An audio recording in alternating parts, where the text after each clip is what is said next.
एक दिन दरबार लगा हुआ था। शहंशाह जलालुद्दीन मोहम्मद अकबर अपने सिंहासन पर विराजमान थे। सभी मंत्रीगण अपनी अपनी जगह पर बैठे थे। दरबार में सब कुछ सामान्य चल रहा था। तभी शहंशाह अकबर के मन में एक शरारत सूझी। उन्होंने बीरबल की ओर देखा, जो हमेशा की तरह शांत बैठे थे।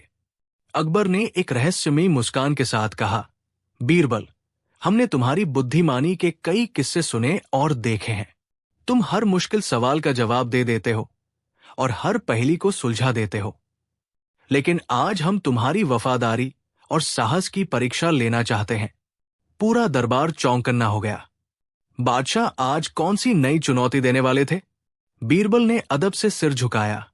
हुक्म कीजिए जहांपना, आपका हर हुक्म सर, आंखों पर।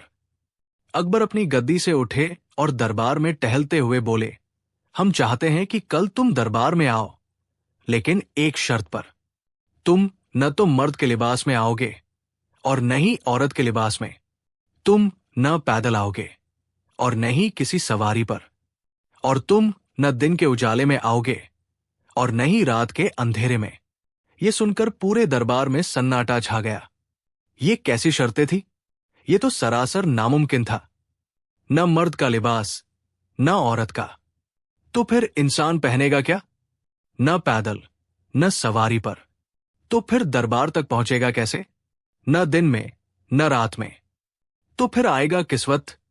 ख्वाजा सरा और बीरबल से जलने वाले दूसरे दरबारी मन खुशी से झूम उठे। उन्हें लगा कि इस बार बीरबल बुरी तरह फंस गए हैं। ये एक ऐसा जाल था जिससे निकलना नामुमकिन था। अगर बीरबल कोई भी एक शर्त तोड़ते तो बादशाह का हुक्म न मानने के जुर्म में उन्हें सजा मिलती, और अगर वो दरबार में नहीं आते तो उन्हें कायर मान लिया जाता। ख्वाजा सरा ने अकबर से कहा, जहांपनाह, ये तो आपने बीरबल को धर्म संकट में डाल दिया। लगता है कल दरबार में बीरबल की कुर्सी खाली ही रहेगी। अकबर मुस्कुराए। वो भी यही देखना चाहते थे कि बीरबल इस असंभव चुनौती का सामना कैसे करते हैं। उन्होंने बीरबल की ओर देखा। बीरबल के चेहरे पर चिंता की एक भी लकीर नहीं थी। उन्होंने बस मुस्कुराकर कहा, जहांपनाह, आपका हुक्म सर, आंखों पर। कल मैं आपकी तीनों शर्तों को पूरा करते हुए दरबार में हाजिर होऊंगा। यह सुनकर सबकी हैरानी और बढ़ गई। बीरबल इतने आत्मविश्वास से ये कैसे कह सकते थे? अगले दिन पूरा दरबार सांसें रोके बीरबल का इंतजार कर रहा था। सूरज ढलने लगा था। दिन की रोशनी खत्म हो रही थी और रात का अंधेरा अभी पूरी तरह छाया नहीं था।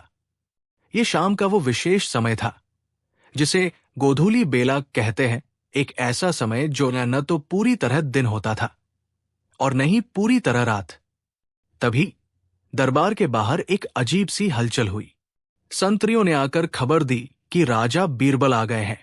अकबर ने बेचैनी से दरवाजे की ओर देखा, और जो नजारा उन्होंने देखा उसे देखकर पूरे दरबार की आंखें फटी की फटी रह गई।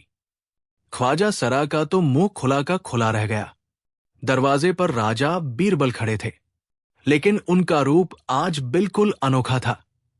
उन्होंने न तो मर्दों वाला अंगरखा पायजामा पहना था और न ही औरतों वाली साड़ी या लहंगा चोली। उन्होंने अपने शरीर पर मछुआरों के फटे पुराने जाल लपेट रखे थे, जो उनके शरीर को बस नाम मात्र के लिए ढक रहे थे। ये एक ऐसा लिबास था जिसे न तो मर्दों का कहा जा सकता था और न ही औरतों का। ये देखकर अकबर अपनी हंसी नहीं रोक पाए। बीरबल ने पहली शर्त तो बड़ी ही चतुराई से पूरी कर दी थी, लेकिन दूसरी शर्त का क्या? वो न पैदल थे न सवारी पर। यह कैसे हो सकता है? सबने ध्यान से देखा। बीरबल एक पैर जमीन पर रखकर चल रहे थे और दूसरा पैर एक छोटे बच्चे के खिलौने वाले लकड़ी के घोड़े पर रखा हुआ था। इस तरह वो न तो पूरी तरह पैदल थे, क्योंकि उनका एक पैर घोड़े पर था, और न ही पूरी तरह सवारी पर थे, क्योंकि उनका दूसरा पैर जमीन पर था। वो एक अजीब तरीके से लंगड़ाते हुए दरबार की ओर बढ़ रहे थे। ये देखकर तो अकबर समेत पूरा दरबार ठाके मारकर हंस पड़ा। बीरबल ने दूसरी शर्त भी अपनी अनोखी बुद्धि से पूरी कर दी थी। और तीसरी शर्त, वो गोधूली बेला में आए थे, जब सूरज डूब चुका था और चांद अभी निकला नहीं था। ये वो समय था जो न दिन था और न ही रात। इस तरह बीरबल ने बादशाह की तीनों असंभव शर्तों को एक साथ पूरा कर दिया था। ख्वाजा सरा और उनके साथियों के चेहरे शर्म से झुक गए थे। अकबर अपनी गद्दी से उतरे और बीरबल को गले लगा लिया। मान गए बीरबल, मान गए। तुम्हारी बुद्धि का कोई मुकाबला नहीं। तुमने एक बार फिर साबित कर दिया कि दुनिया में कोई भी काम नामुमकिन नहीं होता, बस उसे करने का सही तरीका पता होना चाहिए। यह किस्सा तो यही खत्म हो जाता है, लेकिन असली कहानी तो अब शुरू होती है, जो बीरबल के घाघरा पहनने से जुड़ी है। इस घटना के कुछ महीने बाद अकबर ने दरबार में एक और घोषणा की, जो बीरबल को नीचा दिखाने की एक और कोशिश थी। लेकिन इस बार मामला थोड़ा गंभीर था।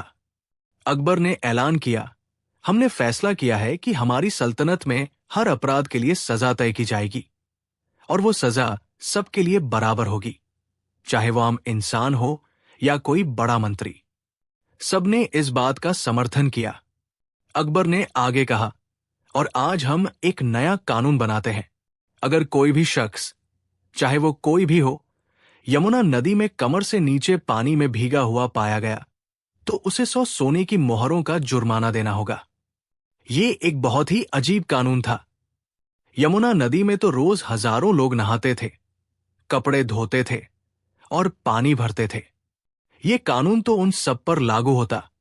दरबारियों ने हिम्मत करके पूछा, जहांपनाह, ये कैसा कानून है? इससे तो गरीब प्रजा मारी जाएगी।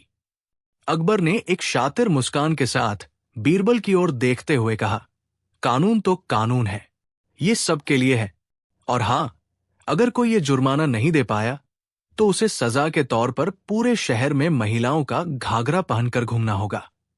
अब सबको समझ आया कि ये जाल बीरबल के लिए बिछाया गया था। बीरबल का घर यमुना नदी के किनारे ही था, और वो रोज सुबह यमुना में स्नान करने जाते थे। अकबर जानते थे कि बीरबल अपनी आदत नहीं छोड़ेंगे, और जैसे ही वो स्नान करने जाएंगे, उन्हें पकड़ लिया जाएगा। या तो उन्हें 100 मोहरें देनी होंगी, या फिर अपनी इज्जत का फालूदा करवाना होगा। ख्वाजा सरा बहुत खुश हुए। उन्हें लगा कि अब बीरबल की इज्जत मिट्टी में मिलना तय है। बीरबल सब कुछ समझ रहे थे। वो जानते थे कि ये सीधी सीधी उन्हें अपमानित करने की साजिश है, लेकिन उन्होंने कोई विरोध नहीं किया, बस मुस्कुराकर सिर झुका दिया। अगली सुबह, जैसा कि अकबर ने सोचा था, बीरबल यमुना किनारे पहुंचे। शाही पहरेदार पहले से ही झाड़ियों में छिपे हुए थे। बीरबल ने अपने कपड़े उतारे, और जैसे ही उन्होंने यमुना के पानी में कदम रखा और पानी उनकी कमर तक आया, पहरेदार बाहर निकल आए। राजा बीरबल, आपको गिरफ्तार किया जाता है, पहरेदारों के सरदार ने कहा। आपने शहंशाह का कानून तोड़ा है। अब या तो 100 सोने की मोहरें दीजिए, या फिर सजा के लिए तैयार हो जाइए। बीरबल ने जरा भी हैरानी नहीं दिखाई। उन्होंने शांत भाव से कहा, हम अपराधी हैं, तो सजा तो भुगतनी ही पड़ेगी। हमारे पास वो मोहरें नहीं हैं। हम दूसरी सजा के लिए तैयार हैं। ये सुनकर पहरेदार हैरान रह गए। बीरबल जैसा इज्जतदार आदमी घाघरा पहनकर शहर में घूमेगा? उन्हें यकीन नहीं हुआ। उन्होंने बीरबल को पकड़ा और सीधे दरबार में ले गए। दरबार खचाखच भरा हुआ था। अकबर सिंहासन पर बैठे थे, और उनके चेहरे पर एक विजयी मुस्कान थी। ख्वाजा सरा और बाकी दुश्मन भी बीरबल का तमाशा देखने के लिए बेताब थे। तो बीरबल, अकबर ने मजाकिया अंदाज में कहा, आज तुम कानून के शिकंजे में आ ही गए। अब बोलो, जुर्माना दोगे या सजा कबूल है? बीरबल ने हाथ जोड़कर कहा, जहांपनाह, मैं अपनी गलती मानता हूं। मुझसे कानून टूटा है। मैं जुर्माना देने में असमर्थ हूं, इसलिए मैं सजा भुगतने को तैयार हूं। मुझे घाघरा पहनाया जाए। यह सुनकर पूरे दरबार में कानाफूसी शुरू हो गई। बीरबल का ऐसा अपमान। अकबर ने इशारा किया। एक दासी महिलाओं वाला एक लंबा, रंगीन घाघरा लेकर आई। बीरबल ने बिना किसी झिझक के उसे पहना। दरबारियों ने अपनी हंसी रोकने की बहुत कोशिश की, लेकिन कुछ लोग दबी जबान में हंस ही पड़े। बीरबल उस लिबास में बहुत अजीब लग रहे थे। ठीक है, अकबर ने कहा, अब इस लिबास में पूरे शहर का एक चक्कर लगा कर आओ, ताकि सबको सबक मिले कि कानून तोड़ने का अंजाम क्या होता है। बीरबल सिर झुकाकर दरबार से बाहर चले गए। उनके पीछे पीछे पहरेदारों की एक टोली भी थी। ख्वाजा सरा की खुशी का कोई ठिकाना नहीं था। आज तो बीरबल की सारी हैकड़ी निकल गई।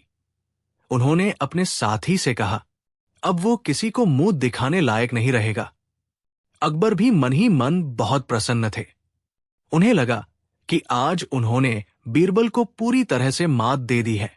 लेकिन वो ये नहीं जानते थे कि बीरबल ने जो घाघरा पहना था वो उनकी हार का नहीं, बल्कि उनकी जीत की एक बहुत बड़ी चाल का हिस्सा था। बीरबल शहर में घूमने लगे। लोग उन्हें इस अजीब लिबास में देखकर हैरान थे। कुछ हंस रहे थे, कुछ को उन पर तरस आ रहा था। बीरबल चुपचाप चलते रहे। वो सीधे उस घाट की ओर गए जहां शाही घराने की महिलाएं, रानियां और राजकुमारियां स्नान करने आती थी। उस समय शहंशाह अकबर की बेगम रानी साहिबा अपनी दासियों के साथ यमुना में स्नान कर रही थी। पानी उनकी कमर से ऊपर था। बीरबल सीधे उस घाट पर पहुंचे और जोर जोर से चिल्लाने लगे, इंसाफ, इंसाफ। शहंशाह का कानून सबके लिए बराबर होना चाहिए। पहरेदार उन्हें रोकने की कोशिश करने लगे, लेकिन बीरबल नहीं रुके। उनकी आवाज सुनकर रानी साहिबा और बाकी महिलाएं चौंक गई। उन्होंने देखा कि बीरबल महिलाओं का घाघरा पहने खड़े हैं। रानी ने एक दासी को भेजकर पूछा कि माजरा क्या है। बीरबल ने दासी को पूरी बात बताई। शहंशाह ने कानून बनाया है कि जो भी यमुना में कमर तक भीगेगा उसे 100 मोहरें देनी होंगी या घाघरा पहनना होगा। मैंने कानून तोड़ा तो मुझे ये सजा मिली, लेकिन यहां तो खुद रानी साहिबा और बाकी सब महिलाएं कानून तोड़ रही हैं। अगर कानून सबके लिए बराबर है तो इन्हें भी यही सजा मिलनी चाहिए। ये सुनकर दासी के होश उड़ गए। वो भागकर रानी के पास गई और उन्हें सब कुछ बता दिया। रानी साहिबा ये सुनकर आग बुला हो गई। एक तो बीरबल का इस तरह जनाना घाट पर आना और ऊपर से उन्हें ही सजा देने की बात करना। वो फौरन पानी से बाहर निकली और सीधे अपने महल की ओर चल दी। उनका चेहरा गुस्से से तमतमा रहा था। वो सीधे शहंशाह अकबर के दीवान खास में पहुंची, जहां अकबर अपने कुछ मंत्रियों के साथ बैठे जश्न मना रहे थे। जहां पनाह, ये क्या हो रहा है आपकी सल्तनत में? रानी ने गरज कर पूछा। अकबर अपनी बेगम को इस तरह गुस्से में देखकर घबरा गए। क्या हुआ बेगम, आप इतनी खफा क्यों हैं? रानी ने गुस्से में कहा, आपके उस चहेते बीरबल की ये हिम्मत कैसे हुई कि वो जनाना घाट पर आकर हम पर इल्जाम लगाए? और ये कैसा बेतुका कानून बनाया है आपने, जिसकी वजह से आज हमारी इज्जत पर बात आ गई है? क्या अब हम सब भी घाघरा पहनकर शहर में घूमेंगी? अब अकबर को पूरा माजरा समझ आया। बीरबल ने पासा पलट दिया था। उन्होंने खुद सजा कबूल करके उसी कानून का इस्तेमाल करके रानी साहिबा को भी अपराधी बना दिया था। अगर अकबर अपनी बेगम को सजा देते तो महल में भूचाल आ जाता, और अगर वो उन्हें छोड़ देते तो उनका ही बनाया हुआ कानून झूठा साबित हो जाता कि कानून सबके लिए बराबर है। अकबर बुरी तरह फंस चुके थे। उनका चेहरा शर्म और गुस्से से लाल हो गया। उन्हें अपनी गलती का एहसास हुआ। उन्होंने सिर्फ बीरबल को अपमानित करने के लिए एक ऐसा कानून बनाया जो अब उन्हीं के गले की फांस बन गया था। उन्होंने फौरन उस बेतुके कानून को रद्द करने का हुक्म दिया और बीरबल को इज्जत के साथ दरबार में वापस बुलाने का आदेश दिया। जब बीरबल वापस दरबार में आए तो उन्होंने वो घाघरा उतार दिया था और अपने यूजुअल लिबास में थे। उनके चेहरे पर वही शांत मुस्कान थी। अकबर अपनी गद्दी से उतरे और बीरबल के सामने आकर बोले, हम अपनी गलती मानते हैं बीरबल। हमने तुम्हें नीचा दिखाने के लिए ये सब किया, लेकिन तुमने एक बार फिर साबित कर दिया कि बुद्धि, ताकत और पद से हमेशा बड़ी होती है। तुमने जो घाघरा पहना वो तुम्हारे अपमान का नहीं, बल्कि तुम्हारी जीत का प्रतीक था। तुमने हमें सिखाया कि एक राजा को कभी भी व्यक्तिगत बदले की भावना से कोई कानून नहीं बनाना चाहिए। उस दिन के बाद अकबर ने कभी भी बीरबल को अपमानित करने के लिए ऐसी कोई चुनौती नहीं दी, और ये कहानी इतिहास में हमेशा के लिए अमर हो गई, जो हमें सिखाती है कि कभी कभी अपमानजनक दिखने वाली चीज भी अगर सही रणनीति के साथ की जाए तो वो सम्मान और जीत का सबसे बड़ा हथियार बन सकती है। कहानी 2। ये उन दिनों की बात है जब मुगल सल्तनत का सूरज अपनी पूरी बुलंदी पर था। बादशाह अकबर के दरबार में नवरत्नों की चमक थी, लेकिन उन सब में सबसे तेज और चमकदार सितारा थे बीरबल। बीरबल की हाजिर जवाबी और न्यायप्रियता के चर्चे दूर दूर तक थे। बादशाह अकबर भी उन पर अटूट विश्वास करते थे, लेकिन जहां फूल होते हैं वहां कांटे भी होते हैं। दरबार में कुछ ऐसे भी मंत्री और सलाहकार थे जो बीरबल की इस लोकप्रियता से मन ही मन जलते थे। इन दरबारियों का सरदार था मुल्ला दो प्याजा, जो खुद को बीरबल से कम नहीं समझता था। उसे हमेशा लगता था कि बादशाह अकबर बीरबल को जरूरत से ज्यादा तवज्जो देते हैं। वो और उसके साथी हमेशा ऐसे मौके की तलाश में रहते थे जहां वे बीरबल को बादशाह की नजरों में नीचा दिखा सकें। और एक दिन उन्हें ये मौका मिल ही गया। उस दिन दरबार में एक विदेशी मेहमान आया था जो दुनिया भर की अजीबोगरीब और शानदार इमारतों का ज्ञाता था। उसने बादशाह अकबर को ऐसी ऐसी इमारतों के बारे में बताया जिनकी बनावट किसी जादू से कम नहीं थी। बादशाह अकबर उसकी बातें सुनकर बहुत प्रभावित हुए। उनके मन में भी एक ऐसी ही अद्वितीय चीज बनवाने की इच्छा जागी जो इतिहास में अमर हो जाए। बस यही वो लम्हा था जिसका मुल्ला दो प्याजा और उसके साथियों को इंतजार था। जैसे ही विदेशी मेहमान गया, मुल्ला दो प्याजा अदब से झुका और बोला, आलम पनाह, आपकी सल्तनत दुनिया की सबसे महान सल्तनत है। आपके पास जमीन पर आलीशान महल है, किले हैं, बाग है, लेकिन एक शहंशाह के तौर पर आपके पास कुछ ऐसा होना चाहिए जो किसी के पास न हो, कुछ ऐसा जो कल्पना से भी परे हो। अकबर ने उत्सुकता से कहा, साफ साफ कहो मुल्ला, तुम्हारे दिमाग में क्या चल रहा है? मुल्ला दो प्याजा ने बीरबल की ओर तिरछी नजर से देखते हुए कहा, हुजूर, जमीन पर तो हर कोई महल बनाता है। आप तो वो शहंशाह है जिसकी हुकूमत जमीन से लेकर आसमान तक है। क्यों न एक ऐसा महल बनवाया जाए जो न जमीन पर हो और न ही आसमान में। एक ऐसा महल जो जमीन और आसमान के बीच में हवा में लटका हो। यह सुनते ही पूरे दरबार में कानाफूसी शुरू हो गई। हवा में महल, ये तो पागलपन था। लेकिन बादशाह अकबर, जो अपनी शान और शौकत के लिए जाने जाते थे, इस विचार से रोमांचित हो उठे। उनकी आंखों में एक चमक आ गई। उन्होंने सोचा, हां, ये सच में एक ऐसा काम होगा जो मुझे इतिहास में अमर कर देगा। अकबर ने गर्व से कहा, वाह मुल्ला, क्या ख्याल है। ये सचमुच एक शाही विचार है, एक ऐसा महल जो हवा में झूलता हो। अद्भुत। अकबर की नजर बीरबल पर पड़ी, जो चुपचाप सब कुछ देख और सुन रहे थे।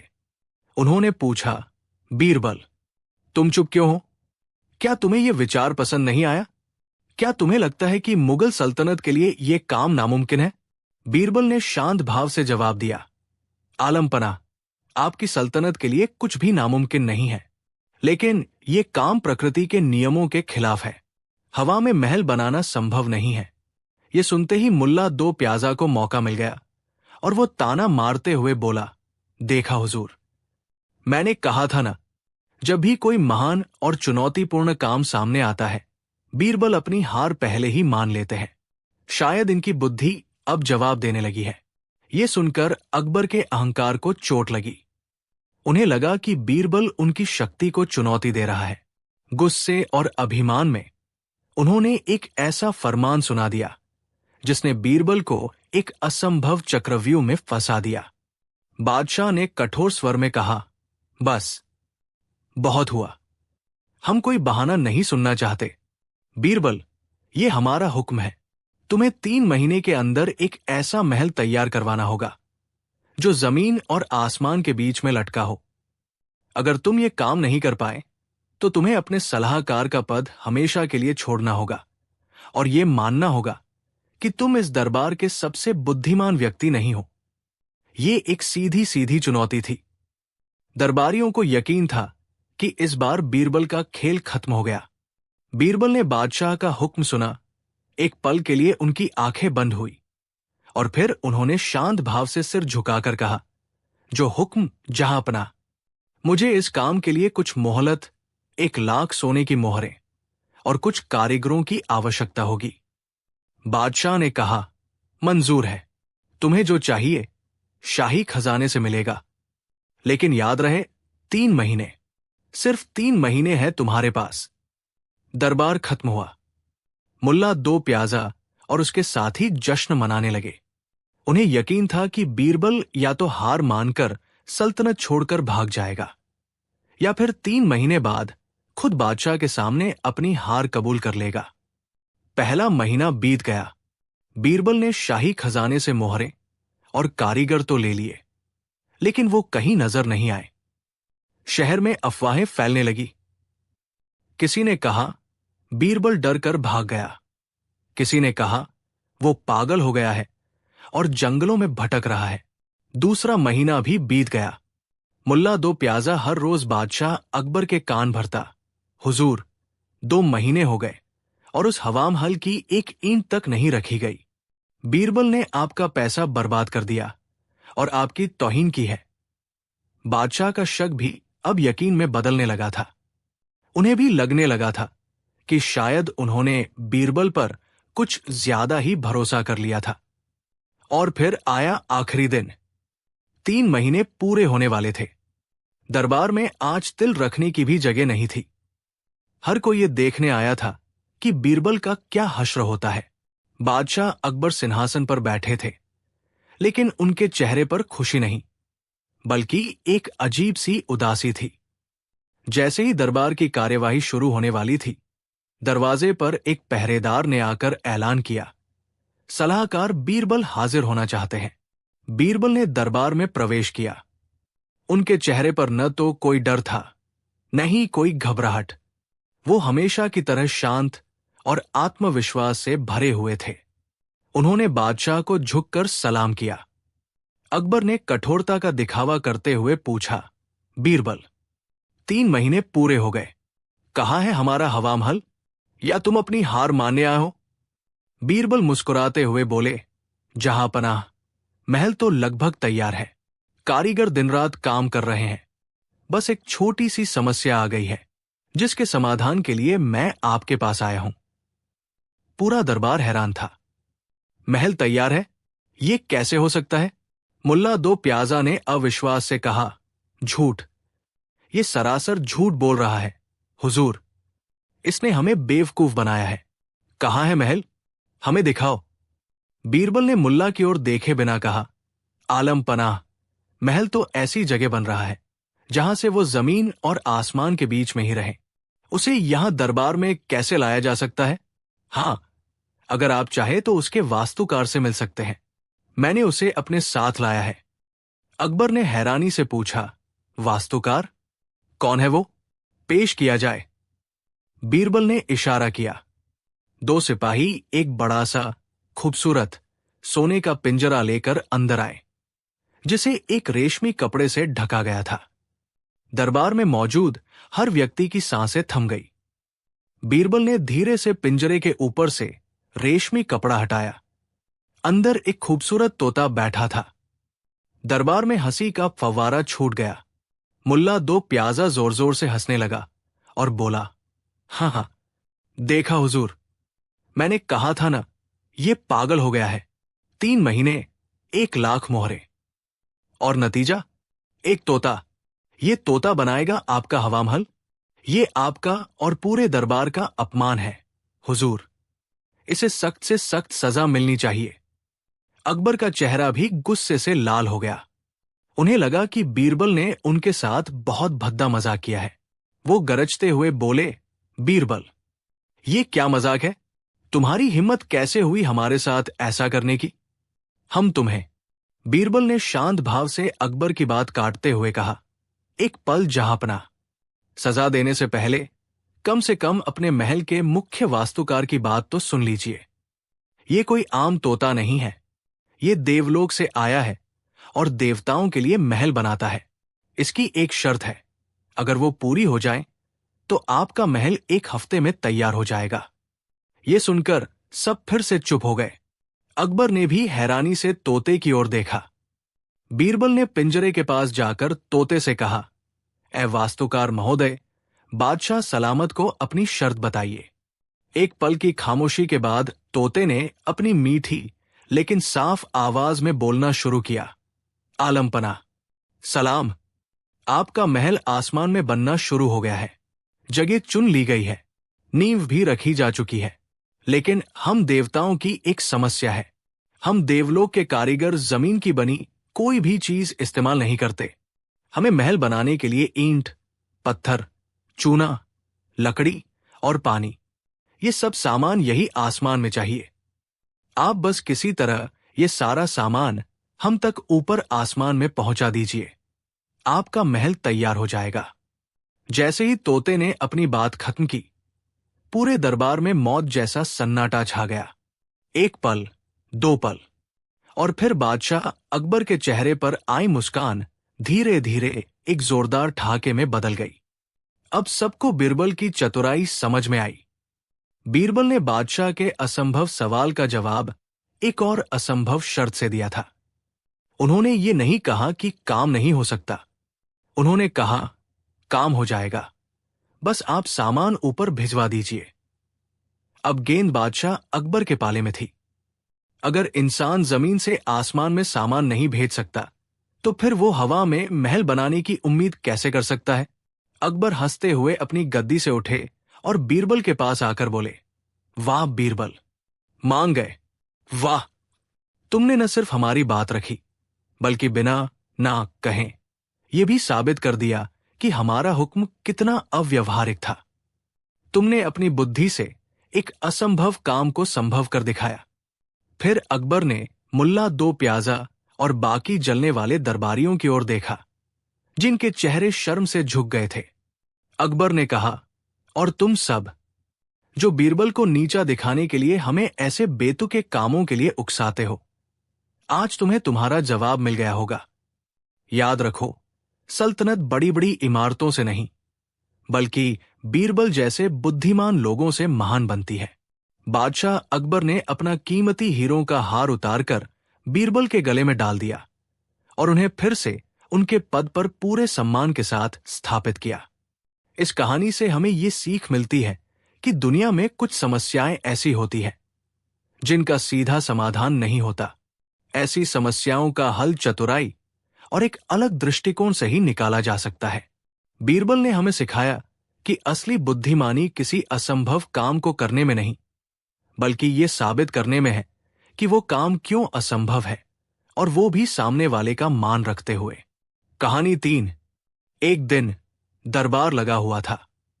दूर दूर से फरियादी अपनी अर्जियां लेकर आए थे और शहंशाह अकबर अपने नवरत्नों के साथ बैठकर मामलों को सुलझा रहे थे। माहौल गंभीर था, लेकिन जैसे ही सारे मामले निपट गए, शहंशाह का मिजाज कुछ खुशगवार हुआ। उन्होंने अपने दरबारियों की ओर देखकर एक हल्की मुस्कान के साथ कहा, आज हमारा मन प्रसन्न है। कहो, दरबार में कोई नई चर्चा है? दरबारी, जो हमेशा बादशाह को खुश करने का मौका ढूंढते थे, उनकी तारीफों के पुल बांधने लगे। एक मंत्री ने कहा, जहां पनाह, आपकी हुकूमत में परिंदा भी पर नहीं मार सकता। आपकी इज्जत और आपका खौफ ऐसा है कि हवा भी आपके हुक्म के बिना अपना रुद्र नहीं बदलती। दूसरे ने चापलूसी की हद पार करते हुए कहा, आलम पनाह, क्या हवा, क्या परिंदा, किसी की क्या मजाल जो आपकी शान में गुस्ताखी करने की सोच भी सके। आपकी इन शाही मूंछों को छूने का ख्याल भी अगर किसी के दिल में आ जाए, तो यकीनन उसकी गर्दन धड़ से अलग कर दी जानी चाहिए। ये सुनकर अकबर का सीना गर्व से और चौड़ा हो गया। उन्हें अपनी मूंछों पर हमेशा से गुमान था, और आज दरबारियों की बातों ने उस गुमान को अभिमान में बदल दिया। उन्होंने अपनी मूंछों पर ताव देते हुए एक शाही ऐलान कर दिया, एक ऐसा ऐलान जो आगे चलकर उनके लिए ही एक बड़ी मुसीबत बनने वाला था। आज हम शहंशाह हिंद इस भरे दरबार में ये ऐलान करते हैं। अकबर ने अपनी बुलंद आवाज में कहा कि जिस किसी ने भी हमारी इन मूंछों को छूने या खींचने की जुर्रत की, उसे बिना किसी सुनवाई के सीधे मौत की सजा दी जाएगी। यह हमारा शाही फरमान है और इसे पत्थर की लकीर समझा जाए। पूरे दरबार में सन्नाटा छा गया। बादशाह का यह हुक्म सुनकर हर कोई कांप गया। मौत की सजा, वो भी बिना किसी सुनवाई के। ये एक बहुत ही सख्त और खतरनाक ऐलान था। सबने सिर झुकाकर बादशाह के हुक्म को तस्लीम किया। लेकिन उस दरबार में एक शख्स ऐसा भी था जिसके चेहरे पर न तो खौफ था और न ही हैरानी। वो थे अकबर के सबसे करीबी दोस्त और सलाहकार राजा बीरबल। बीरबल जानते थे कि बादशाह ने ये ऐलान गुस्से और अभिमान में आकर किया है। एक राजा का वचन कानून होता है, लेकिन जब वचन ही अहंकार की नींव पर टिका हो तो वो कभी भी ढह सकता है। बीरबल ने मन ही मन सोचा, जहां पनाह ने बहुत बड़ी गलती कर दी है। उन्हें यह सबक सिखाना ही होगा कि एक शासक का वचन सोच समझ कर दिया जाना चाहिए, वरना वो खुद अपने ही शब्दों के जाल में फंस सकता है। दिन बीतते गए। बादशाह अपने ऐलान को लगभग भूल चुके थे, लेकिन बीरबल नहीं भूले थे। वो सही मौके का इंतजार कर रहे थे ताकि बादशाह को उनकी गलती का एहसास भी हो जाए और उनकी शान में कोई कमी भी ना आए।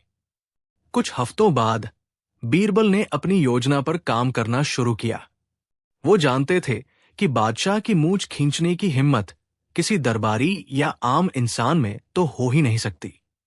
उन्हें एक ऐसे शख्स की जरूरत थी जिसे बादशाह चाहकर भी सजा न दे सके, और ऐसा शख्स पूरी सल्तनत में सिर्फ एक ही था, बादशाह का अपना खून, उनका लाडला पोता शहजादे सलीम का छोटा बेटा। एक शाम बीरबल शहंशाह के निजी महल में पहुंचे। उन्होंने देखा कि छोटा शहजादा अपने दादा अकबर के साथ खेल रहा था। अकबर अपने पोते पर जान छिड़कते थे। जब वो अपने पोते के साथ होते तो वो शहंशाह नहीं, बल्कि सिर्फ एक प्यार करने वाले दादा बन जाते थे। उनकी सारी सल्तनत, सारी दौलत उस नन्ही सी जान की एक मुस्कान पर कुर्बान थी। बीरबल ने बच्चे के लिए कुछ मीठे और चिपचिपे लड्डू मंगवाए।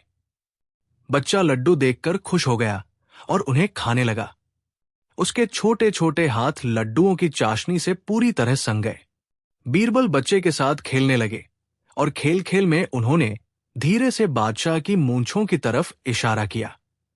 बच्चे की नजर उन घनी, रौबदार मूंछों पर पड़ी जो उसके लिए किसी खिलौने से कम नहीं थी। अगले दिन दरबार लगा हुआ था। शहंशाह अकबर अपने भव्य सिंहासन पर बैठे थे और गंभीर राजकीय मामलों पर चर्चा हो रही थी। तभी छोटा शहजादा दौड़ता हुआ दरबार में आया। उसे देखकर अकबर के चेहरे पर एक बड़ी सी मुस्कान खिल गई। उन्होंने सारे काम रोक दिए और बाहें फैलाकर अपने पोते को अपनी गोद में बुला लिया। बच्चा दौड़कर अपने दादा की गोद में चढ़ गया और उनके गले लग गया। अकबर उसे प्यार से सहला रहे थे। अचानक बच्चे की नजर फिर से उन शानदार मूंछों पर पड़ी। कल रात के खेल और लड्डुओं की मिठास शायद उसे याद आ गई। उसने अपने नन्हे चिपचिपे हाथों से आगे बढ़कर जोर से बादशाह अकबर की मूंछ पकड़कर खींच दी। एक पल के लिए पूरे दरबार में मौत जैसा सन्नाटा छा गया। हर दरबारी की सांसें जहां की तहां रुक गई। सबकी आंखें फटी की फटी रह गई। शहंशाह हिंद की मूंछ खींच ली गई थी। ये एक ऐसी गुस्ताखी थी जिसकी सजा मौत थी। अकबर खुद भी सन्न रह गए। उन्हें दर्द से ज्यादा हैरानी हुई। उनके चेहरे पर पहले आश्चर्य, फिर गुस्सा और फिर अपने ही शाही फरमान की याद आई। उनका चेहरा गुस्से से लाल हो गया। उन्होंने अपने पोते की ओर देखा जिसने अभी अभी ये अपराध किया था। बच्चा अपनी तोतली जबान में हंस रहा था।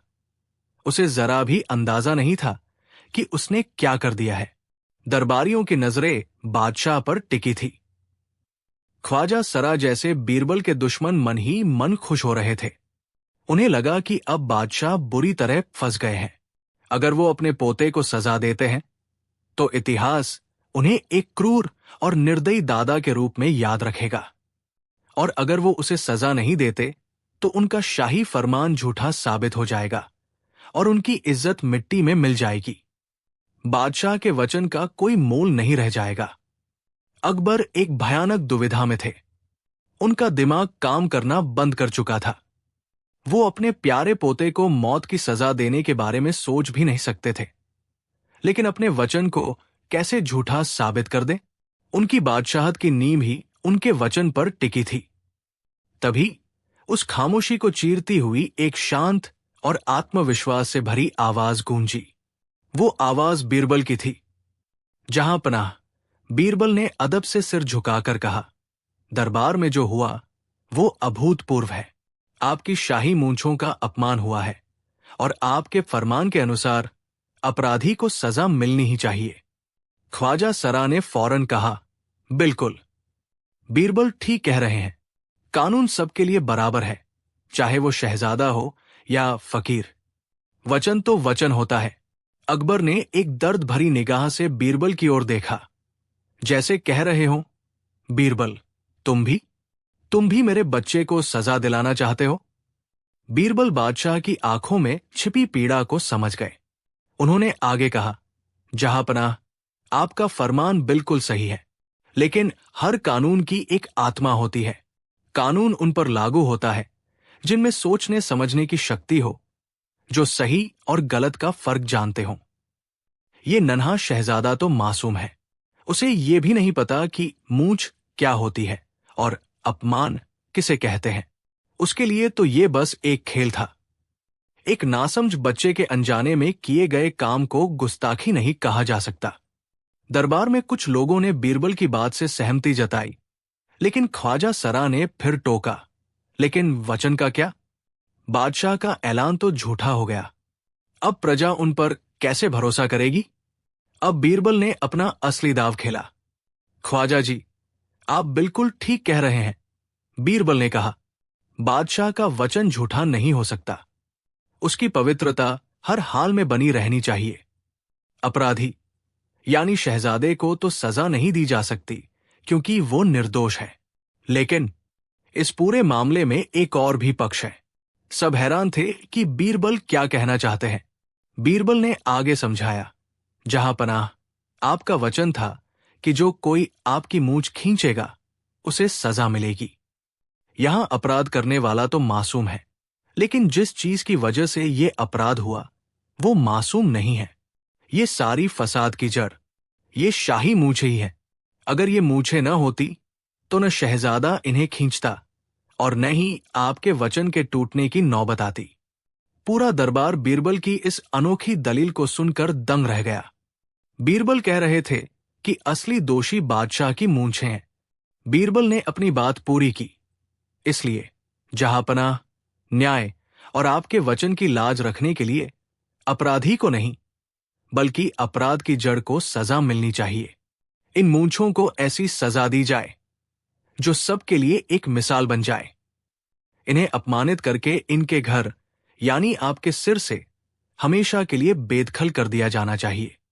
थोड़ी देर तक किसी को कुछ समझ नहीं आया। फिर अचानक एक दरबारी को बीरबल की बात का मतलब समझ आया और वो अपनी हंसी नहीं रोक सका। बीरबल का सुझाव था कि बादशाह अपनी मूंछें मुंडवा दे, लेकिन बीरबल यही नहीं रुके। उन्होंने इसे और नाटकीय बना दिया। सिर्फ मूंछें ही क्यों, जहांपनाह, ये बाल जो इन मूंछों के रिश्तेदार हैं, इन्हें भी साथ में सजा मिलनी चाहिए। न्याय पूरा होना चाहिए। आपको अपना सिर मुंडवा लेना चाहिए। अब पूरा दरबार सकते में आ गया। शहंशाह अकबर, जिनकी शान उनकी मूंछें और उनके बाल थे, उन्हें अपना सिर मुंडवाने की सलाह दी जा रही थी। ये तो मौत की सजा से भी बड़ा अपमान था। लेकिन अकबर, जो अब तक गुस्से और दुविधा में थे, बीरबल की बात की गहराई को समझ गए। बीरबल ने उन्हें एक ऐसा रास्ता दिखाया था जिससे सांप भी मर जाता और लाठी भी न टूटती। इस एक तरकीब से, एक, उनके प्यारे पोते को कोई सजा नहीं मिलती। दो, उनके शाही वचन का मान भी रह जाता, क्योंकि अपराध की जड़ को सजा मिल रही थी। तीन, और सबसे बढ़कर उन्हें खुद एक बहुत बड़ा सबक मिल रहा था कि अभिमान में आकर कभी कोई ऐसा वचन नहीं देना चाहिए जो खुद के लिए ही मुसीबत बन जाए। अकबर ने एक गहरी सांस ली। उनके चेहरे से गुस्सा गायब हो चुका था और उसकी जगह एक हल्की सी मुस्कान ने ले ली थी। वो समझ गए थे कि बीरबल ने एक बार फिर अपनी बुद्धिमानी से उन्हें बचा लिया है। उन्होंने सिंहासन से खड़े होकर ऐलान किया, बीरबल ने जो कहा है वो बिल्कुल सही है। हमारे वचन का मान रखा जाएगा। नाई को बुलाया जाए। हम अपने सिर और मूंछों का त्याग करेंगे ताकि भविष्य में कोई भी शासक अभिमान में आकर ऐसा वचन न दे। दरबार में तालियों की गड़गड़ाहट गूंज उठी। ख्वाजा सरा का मुंह देखने लायक था। उन्हें यकीन नहीं हो रहा था कि बीरबल ने इस नामुमकिन पहेली को भी सुलझा लिया है। उसी दिन शाही नाई को बुलाया गया। कांपते हाथों से उसने शहंशाहैन के सिर और मूंछों पर उस तरह चलाया। अकबर शांत बैठे रहे। ये उनके लिए एक सजा नहीं, बल्कि एक सीख थी। एक राजा के लिए उसके वचन से बढ़कर कुछ नहीं होता, लेकिन सबसे बड़ी सीख ये थी कि बुद्धि अभिमान से हमेशा बड़ी होती है। और इस तरह एक बच्चे की मासूम शरारत और बीरबल की चतुराई की वजह से शहंशाह अकबर को अपना सिर मुंडवाना पड़ा। यह किस्सा इतिहास में हमेशा के लिए दर्ज हो गया, जो आज भी हमें सिखाता है कि शक्ति का असली मतलब अहंकार नहीं, बल्कि ज्ञान और विनम्रता है। कहानी 4। शहंशाह जलालुद्दीन मोहम्मद अकबर का दरबार लगा था। आगरा के किले का दीवान आम अपनी पूरी शानो शौकत के साथ चमक रहा था। कीमती ईरानी कालीनों, रेशमी पर्दों और सोने चांदी की नक्काशी से सजे खंभों के बीच शहंशाह अपने तख्ते ताउस पर विराजमान थे। उनके चेहरे पर एक अजब सी गंभीरता और चिंतन का भाव था। आज दरबार में कोई फरियादी नहीं था, नहीं किसी जंग की तैयारी पर बात हो रही थी। आज माहौल कुछ अलग था। बादशाह ने अपने नवरत्नों और बाकी दरबारियों पर एक नजर डाली और एक ऐसा सवाल पूछा जिसने पूरे दरबार में एक गहरी खामोशी पैदा कर दी। हमारे जहन में एक सवाल कौंध रहा है, अकबर ने अपनी बुलंद आवाज में कहा। एक राजा के पास सब कुछ होता है, बेहिसाब दौलत, लाखों की फौज, वफादार प्रजा और एक विशाल साम्राज्य। कोई भी ताकत उसे झुका नहीं सकती। लेकिन हम जानना चाहते हैं कि ऐसी कौन सी एक चीज है जो एक शक्तिशाली राजा को भी सड़क पर लाकर भिखारी बना सकती है। एक ऐसी चीज जो उसकी सल्तनत, उसकी शान, उसका सब कुछ छीन सकती है। यह सवाल एक पहेली जैसा था, लेकिन इसमें एक गहरी चेतावनी भी छिपी थी। दरबार में मौजूद हर मंत्री और सलाहकार सोच में पड़ गया। एक अमीर मंत्री जो अपनी दौलत के लिए जाना जाता था, खड़ा हुआ और बोला, आलम पनाह, मेरे ख्याल से वो चीज है कर्ज। अगर एक राजा पर कर्ज का बोझ बंध जाए तो उसकी सल्तनत बिक सकती है और वो भिखारी बन सकता है। अकबर ने सिर हिलाया, नहीं, एक राजा अपनी प्रजा पर कर लगाकर या अपनी जमीन का एक हिस्सा बेचकर कर्ज चुका सकता है। ये उसे कमजोर कर सकता है, पर भिखारी नहीं बना सकता। सेनापति ने अपनी तलवार पर हाथ रखते हुए कहा, जहां पनाह, वो चीज है जंग में हार। अगर कोई दुश्मन राजा को हरा दे तो उसका सब कुछ लुट जाता है। नहीं, अकबर ने फिर इनकार किया। एक हारा हुआ राजा दोबारा सेना इकट्ठा कर सकता है। वो किसी दूसरे राजा से मदद मांग सकता है या फिर छिपकर अपनी ताकत बढ़ा सकता है। वो पराजित हो सकता है, पर भिखारी नहीं। दरबारियों ने कई जवाब दिए, सूखा, महामारी, प्रजा का विद्रोह, खजाने का लुट जाना। लेकिन हर जवाब को बादशाह अपनी तर्क शक्ति से खारिज कर देते। यहां तक कि बीरबल से जलने वाले ख्वाजा सरा ने भी बड़ी होशियारी से जवाब दिया, जहां पनाह, वो चीज है घमंड। अहंकार राजा की बुद्धि हर लेता है और उसे विनाश की ओर ले जाता है। ये जवाब बादशाह को लगभग सही लगा, लेकिन फिर भी उन्हें पूरी तसल्ली नहीं हुई। उन्होंने कहा, घमंड विनाश का कारण जरूर है, लेकिन वो एक आदत है, कोई एक चीज नहीं। हम उस एक चीज के बारे में जानना चाहते हैं जो ये सब करवाती है। जब कोई भी सही जवाब नहीं दे पाया तो सबकी नजरें उस शख्स पर जाकर टिकी जो अब तक खामोशी से सब सुन रहा था और मुस्कुरा रहा था। वो थे राजा बीरबल। अकबर ने बीरबल की ओर देखकर कहा, बीरबल, लगता है इस पहेली का हल तुम्हारे ही पास है। बताओ, तुम्हारे हिसाब से वो कौन सी चीज है जो एक राजा को भी कंगाल कर सकती है? बीरबल अपनी जगह से उठे, अदब से सिर झुकाया और बोले, जहां पनाह, वो चीज न तो तलवार से कटती है, न आग में जलती है। वो दिखती नहीं, पर उसका असर दुनिया की किसी भी ताकत से ज्यादा होता है। वो चीज है बुरी सलाह। पूरा दरबार बीरबल का ये जवाब सुनकर हैरान रह गया। बुरी सलाह? ये कैसा जवाब हुआ? ख्वाजा सरा ने फौरन तंज कसा, वाह बीरबल वाह, क्या जवाब दिया है। एक सलाह भला कैसे एक सल्तनत को तबाह कर सकती है? राजा की अपनी भी तो कोई अक्ल होती है। अकबर भी बीरबल के जवाब से संतुष्ट नहीं थे। उन्होंने कहा, बीरबल, अपनी बात को साबित करो। हमें यकीन नहीं होता कि सिर्फ एक गलत सलाह एक राजा को भिखारी बना सकती है। ये नामुमकिन लगता है। बीरबल ने मुस्कुराते हुए कहा, जहां पनाह, अगर आप इजाजत दें तो मैं इसे सिर्फ कहकर नहीं बल्कि करके दिखा सकता हूं। करके दिखा सकते हो? अकबर ने हैरानी से पूछा, कैसे? बीरबल ने कहा, मुझे सिर्फ 1 महीने के लिए सल्तनत चलाने का पूरा अधिकार दे दीजिए।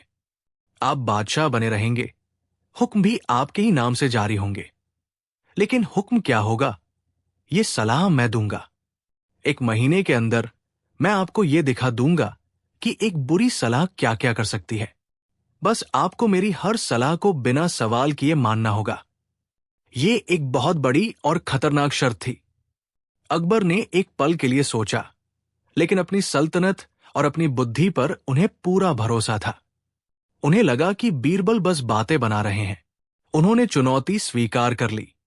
ठीक है बीरबल, अकबर ने ऐलान किया, आज से 1 महीने तक तुम हमारे मुख्य सलाहकार होगे और तुम्हारी हर सलाह मानी जाएगी। लेकिन याद रहे, अगर सल्तनत का कोई बड़ा नुकसान हुआ तो तुम्हारी गर्दन भी नहीं बचेगी। बीरबल ने यह शर्त भी मान ली। अगले दिन से बीरबल का खेल शुरू हुआ। पहले दिन बीरबल ने बादशाह अकबर से कहा, जहां पनाह, एक राजा को अपनी प्रजा के बीच अपनी छवि बदलनी चाहिए। आज जब आप दरबार में जाएं तो अपने शाही कपड़े उल्टे पहनकर जाएं, यानी अंदर का हिस्सा बाहर और बाहर का अंदर। अकबर ये सुनकर आगा बुला हो गए। बीरबल, क्या तुम्हारा दिमाग खराब हो गया है? हम शहंशाह हिंद हैं, कोई मसखरे नहीं। बीरबल ने याद दिलाया, आपको मेरी हर सलाह माननी होगी, जहां पनाह। मजबूरन अकबर ने अपने कीमती शाही लिबास को उल्टा पहना। जब वो दरबार में पहुंचे तो सारे दरबारी उन्हें देखकर हैरान रह गए। किसी की हंसने की हिम्मत नहीं हुई, लेकिन सब एक दूसरे को देखकर कानाफूसी करने लगे। लगता है बादशाह का दिमाग फिर गया है, एक ने कहा। शायद कोई टोटका कर रहे हैं, दूसरे ने कहा। प्रजा में भी ये खबर आग की तरह फैल गई। लोगों के मन में अपने बादशाह की इज्जत थोड़ी कम हो गई। बीरबल का पहला तीर निशाने पर लगा था। राजा का सम्मान अब पहले जैसा नहीं रहा। दूसरे हफ्ते की शुरुआत में बीरबल ने इससे भी खतरनाक सलाह दी। उन्होंने कहा, जहां पनाह, सल्तनत में सोने और चांदी के सिक्कों की वजह से चोरी और लालच बढ़ रहा है। हमें इसे रोकना होगा। आज से शाही टकसाल में सोने चांदी के सिक्के बनाने बंद कर दिए जाएं और उनकी जगह चमड़े के सिक्के चलाए जाएं। यह सुनकर तो अकबर का सिर घूम गया। चमड़े के सिक्के? बीरबल, यह पागलपन है। कोई इन्हें क्यों लेगा? हमारी पूरी अर्थव्यवस्था तबाह हो जाएगी। भरोसा रखिए जहांपनाह, बीरबल ने शांत भाव से कहा। शाही फरमान जारी हो गया। सोने चांदी के असली सिक्कों को शाही खजाने में जमा करने और बदले में चमड़े के सिक्के लेने का हुक्म दिया गया। लोगों ने इसका घोर विरोध किया। व्यापारियों ने चमड़े के सिक्के लेने से मना कर दिया। बाजारों में हाहाकार मच गया। व्यापार ठप हो गया। लोग अपनी जमा पूंजी छुपाने लगे।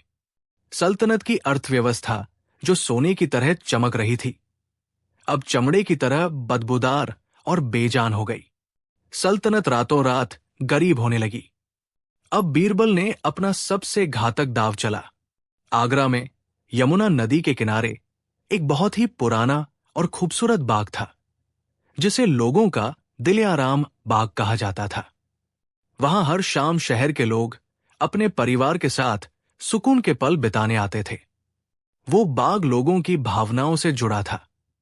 बीरबल ने अकबर को सलाह दी, जहांपनाह, आपके शाही घोड़ों के लिए एक नया और आलीशान अस्तबल बनाने की जरूरत है। इस दिलम बाग को तोड़वाकर इसकी जगह एक भव्य अस्तबल बनाया जाए। घोड़ों का आराम इंसानों के मनोरंजन से ज्यादा जरूरी है। ये सलाह सुनकर अकबर की रूह कांप गई। बीरबल, तुम होश में तो हो? लोग बगावत कर देंगे। वो बाग उनकी जान है। लेकिन वचन से बंधे अकबर को ये हुक्म भी जारी करना पड़ा। जैसे ही ये खबर फैली, पूरे आगरा में मातम छा गया। लोगों का गुस्सा सातवें आसमान पर पहुंच गया। ये कैसा बादशाह है जो हमारी खुशियां छीनकर अपने जानवरों के लिए महल बना रहा है? भीड़ में आवाजें उठने लगी। लोग अकबर के खिलाफ नारे लगाने लगे। जो प्रजा कल तक अपने बादशाह पर जान छिड़कती थी, आज वही प्रजा उनसे नफरत करने लगी थी। राजा और प्रजा के बीच विश्वास का जो पुल था, बीरबल की इस एक सलाह ने उसे तोड़कर रख दिया। एक महीना पूरा होने में बस एक दिन बाकी था। सल्तनत की हालत अब किसी भिखारी से कम नहीं थी। खजाना खाली था क्योंकि व्यापार बंद था। प्रजा भूखी और गुस्से में थी। पड़ोसी राजाओं तक ये खबर पहुंच चुकी थी कि मुगल सल्तनत कमजोर हो चुकी है और बादशाह पागल हो गए हैं। वे हमले की तैयारी करने लगे थे। अकबर अपने महल में अकेले और बेबस बैठे थे। उनके पास न तो प्रजा का प्यार था, न खजाने में पैसा और न ही दरबारियों का सम्मान। वो नाम के बादशाह रह गए थे, लेकिन असल में उनकी हालत एक भिखारी जैसी हो गई थी, जो अपनी ही सल्तनत में अकेला और शक्तिहीन था। उस शाम बीरबल उनके पास आए। अकबर ने उन्हें देखते ही गुस्से से कहा, बस करो बीरबल, हम हार गए, तुम जीत गए। तुमने एक महीने में हमारी हरी भरी सल्तनत को रेगिस्तान बना दिया। हमने अपनी इज्जत, अपनी दौलत, अपनी प्रजा का विश्वास, सब कुछ खो दिया है। हम मान गए कि बुरी सलाह ही वो चीज है जो एक राजा को भिखारी बना सकती है। अब बताओ, इस तबाही को कैसे ठीक किया जाए? बीरबल के चेहरे पर अब वही पुरानी मुस्कान लौट आई। उन्होंने कहा, जहांपनाह, शांत हो जाइए। मैंने जो आग लगाई है उसे बुझाना भी मुझे आता है। बीरबल ने अकबर को समझाया, मैंने आपके कपड़े उल्टे इसलिए पहनवाए ताकि आप समझ सकें कि एक गलत सलाह सबसे पहले राजा के सम्मान को खत्म करती है। लोग उसे गंभीरता से लेना बंद कर देते हैं। चमड़े के सिक्के मैंने इसलिए चलवाए ताकि आप देख सकें कि एक मूर्खतापूर्ण आर्थिक सलाह कैसे देश की रीढ़ की हड्डी यानी उसकी अर्थव्यवस्था को तोड़ देती है। और वो बाग तोड़वाने का हुक्म मैंने इसलिए दिया ताकि आप ये महसूस कर सकें कि जब कोई शासक अपनी प्रजा की भावनाओं को नजरअंदाज करता है तो वो उनका विश्वास खो देता है, और जिस राजा पर उसकी प्रजा भरोसा न करे वो सबसे बड़ा भिखारी होता है। अकबर खामोशी से सुन रहे थे। बीरबल ने आगे कहा, अब आप चिंता न करें। मैंने टकसाल से सोने चांदी के सिक्के कहीं नहीं जाने दिए।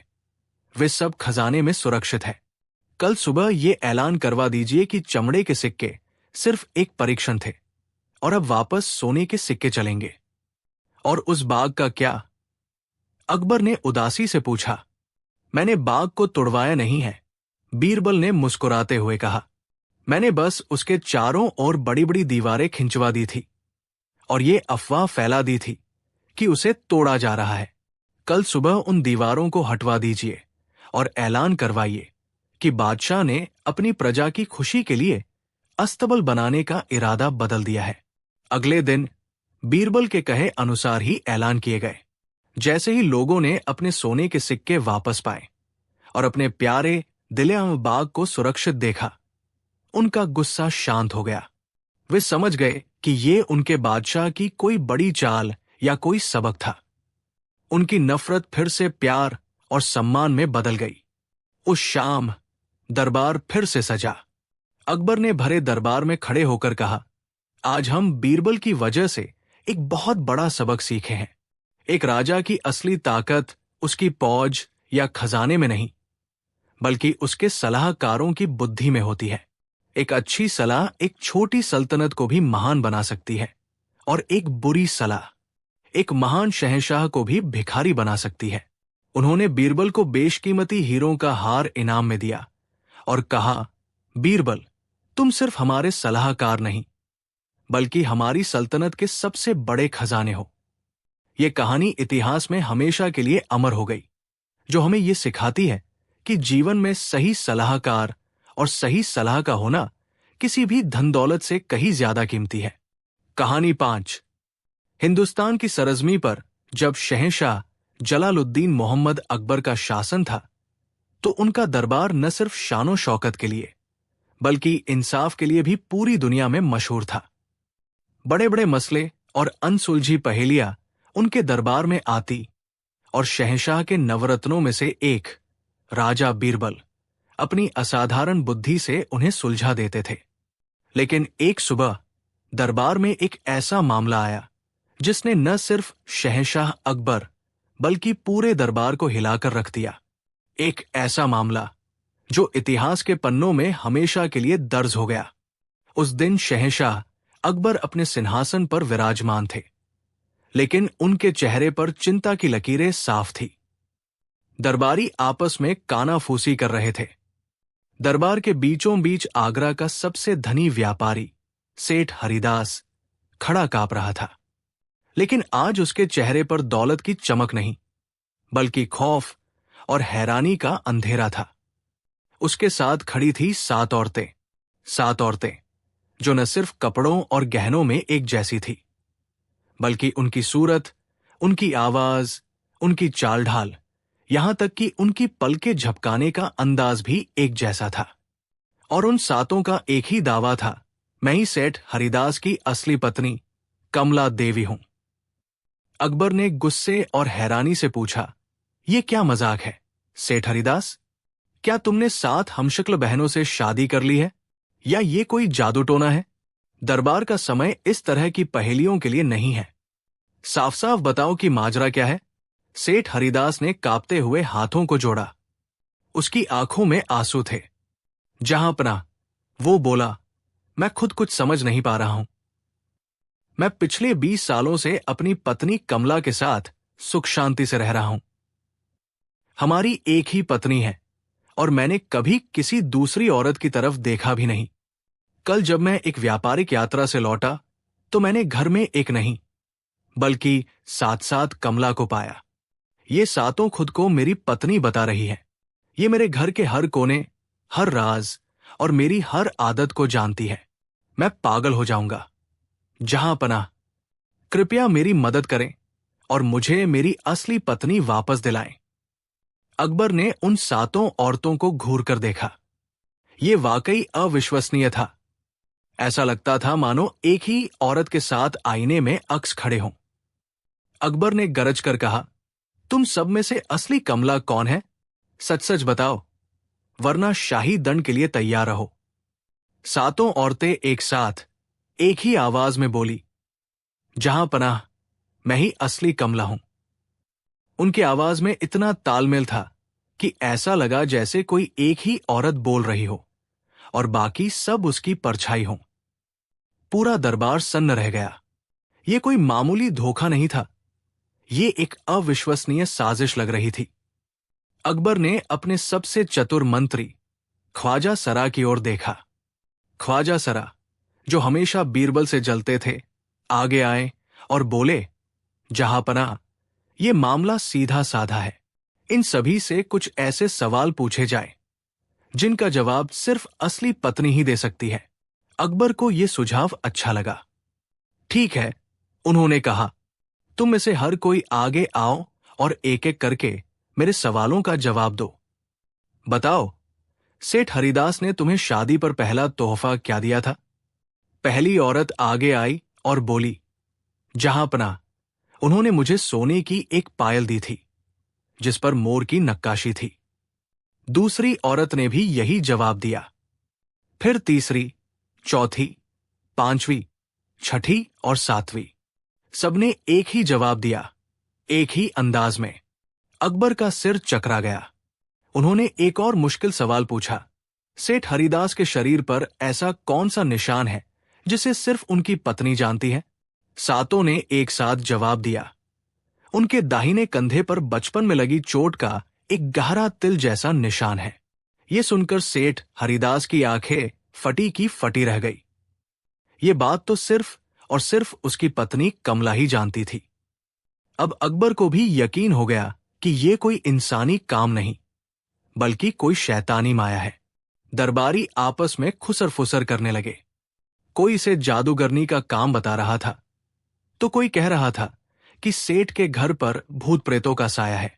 मामला जब पूरी तरह उलझ गया और शहंशाह अकबर की समझ में कुछ नहीं आया, तो उनकी नजर उस शख्स पर पड़ी जो अब तक खामोशी से सब कुछ देख और सुन रहा था। वो थे उनके सबसे प्रिय और बुद्धिमान सलाहकार राजा बीरबल, जिनके चेहरे पर इस उलझन के बीच भी एक हल्की सी रहस्यमयी मुस्कान थी, मानो उन्हें इस पहेली में आनंद आ रहा हो। बीरबल, अकबर ने पुकारा, हम सब की अक्ल जवाब दे चुकी है। अब ये तुम्हारी जिम्मेदारी है। इस रहस्य को सुलझाओ, असली कमला को ढूंढो और इन धोखेबाजों को सजा दो।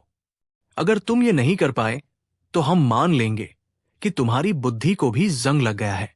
ख्वाजा सरा और बाकी दरबारी मन ही मन मुस्कुराए। उन्हें लगा कि ये एक ऐसा मामला है जहां बीरबल जरूर फंसेंगे और उनकी इज्जत मिट्टी में मिल जाएगी।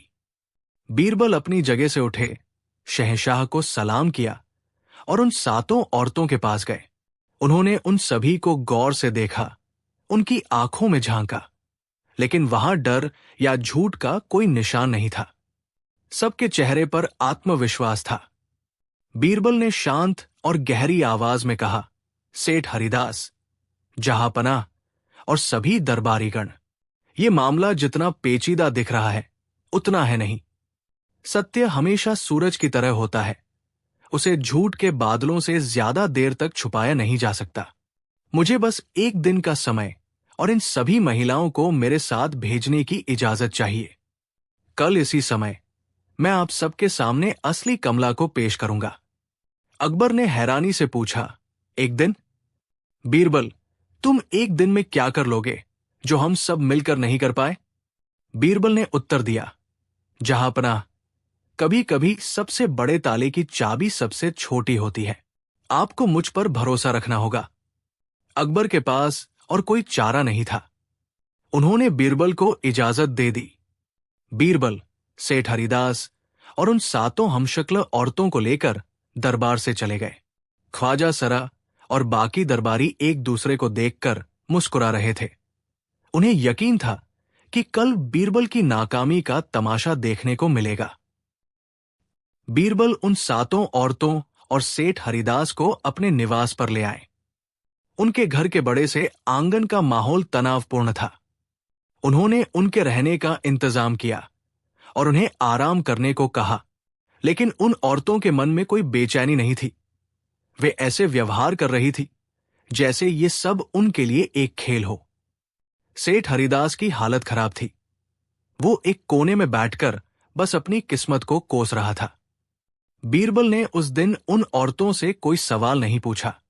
उन्होंने बस उन्हें दूर से देखा, उनके बात करने का तरीका, उनके खाने का ढंग और उनके व्यवहार को परखा। लेकिन वे इतनी माहिर थी कि उनमें कोई भी अंतर खोज पाना नामुमकिन था। वे एक साथ बोलती, एक साथ हंसती और एक साथ चुप हो जाती। शाम हो गई। बीरबल ने सेठ हरिदास को अपने पास बुलाया। सेठ जी, बीरबल ने कहा, आप निराश न हो। आपकी पत्नी आपको जरूर मिलेगी। बस मुझे एक बात बताइए, आपकी पत्नी कमला का स्वभाव कैसा है? क्या उन्हें किसी चीज से डर लगता है? सेठ हरिदास ने कुछ देर सोचा और फिर बोला, मंत्री जी, मेरी कमला बहुत साहसी और निडर है। वो एक शेरनी की तरह है, लेकिन उसे सांपों से बहुत डर लगता है। एक बार बचपन में उसे एक सांप ने काट लिया था। तब से वो सांप का नाम सुनकर भी कांपने लगती है। बीरबल की आंखों में एक चमक आ गई। उन्हें अपनी चाबी मिल चुकी थी। बहुत, उन्होंने कहा, अब आप बस देखते जाइए। अगली सुबह बीरबल ने उन 7 औरतों को एक बड़े से कमरे में बुलाया। कमरे के बीचों बीच एक बड़ा सा मिट्टी का मटका रखा हुआ था, जिसका मुंह एक कपड़े से कसकर बंधा हुआ था। कमरे में थोड़ी अंधेरा था, जिससे माहौल और भी रहस्यमय लग रहा था। 7 औरतें आकर खड़ी हो गई। उनके चेहरों पर अब भी वही आत्मविश्वास था। बीरबल ने गंभीर आवाज में घोषणा की, मैंने तुम सबको बहुत परख लिया, लेकिन तुम सबने मुझे अपनी चालाकी से हरा दिया। अब मेरे पास आखिरी रास्ता बचा है। ये कोई मामूली मटका नहीं है। इसके अंदर सत्य का नागराज है। ये एक चमत्कारी सांप है, जिसे झूठ से सख्त नफरत है। ये सुनकर उन औरतों के चेहरे पर हल्की सी शिकन आई, लेकिन उन्होंने खुद को संभाले रखा। बीरबल ने आगे कहा, मैं तुम सबसे एक एक करके इस अंधेरे कमरे में जाने के लिए कहूंगा। तुम्हें इस मटके में हाथ डालना है और नागराज को छूकर कसम खानी है कि मैं ही असली कमला हूं। जो असली कमला होगी उसे नागराज कुछ नहीं करेगा, क्योंकि वो सत्य की शक्ति को पहचानता है। लेकिन जो भी झूठी होगी उसे नागराज उसी क्षण डस लेगा, और उसका जहर इतना तेज है कि पल भर में उसका शरीर नीला पड़ जाएगा। ये सुनकर 7 औरतों की आंखों में पहली बार खौफ दिखाई दिया। सेठ हरिदास भी ये सुनकर घबरा गए। मंत्री जी, वो बोले, ये आप क्या कर रहे हैं? अगर गलती से नागराज ने मेरी असली पत्नी को ही डस लिया तो? बीरबल ने मुस्कुराकर कहा, सेठ जी, आप चिंता न करें। सत्य की हमेशा रक्षा होती है। बीरबल ने पहली औरत को कमरे के अंदर बने एक छोटे अंधेरे तंबू में जाने का आदेश दिया, जहां वह मटका रखा था। वो औरत अंदर गई। कुछ देर तक सन्नाटा पसरा रहा। फिर वो बाहर आ गई। उसके चेहरे पर पसीना था, लेकिन वो जिंदा थी। उसने कहा, मैंने नागराज को छूकर कसम खा ली है। इसी तरह दूसरी औरत अंदर गई, फिर तीसरी, फिर चौथी। एक एक करके 6 औरतें अंदर गई और बाहर आ गई। सभी ने दावा किया कि उन्होंने नागराज को छूकर कसम खाई है और वे सब सुरक्षित है, क्योंकि वही असली कमला है।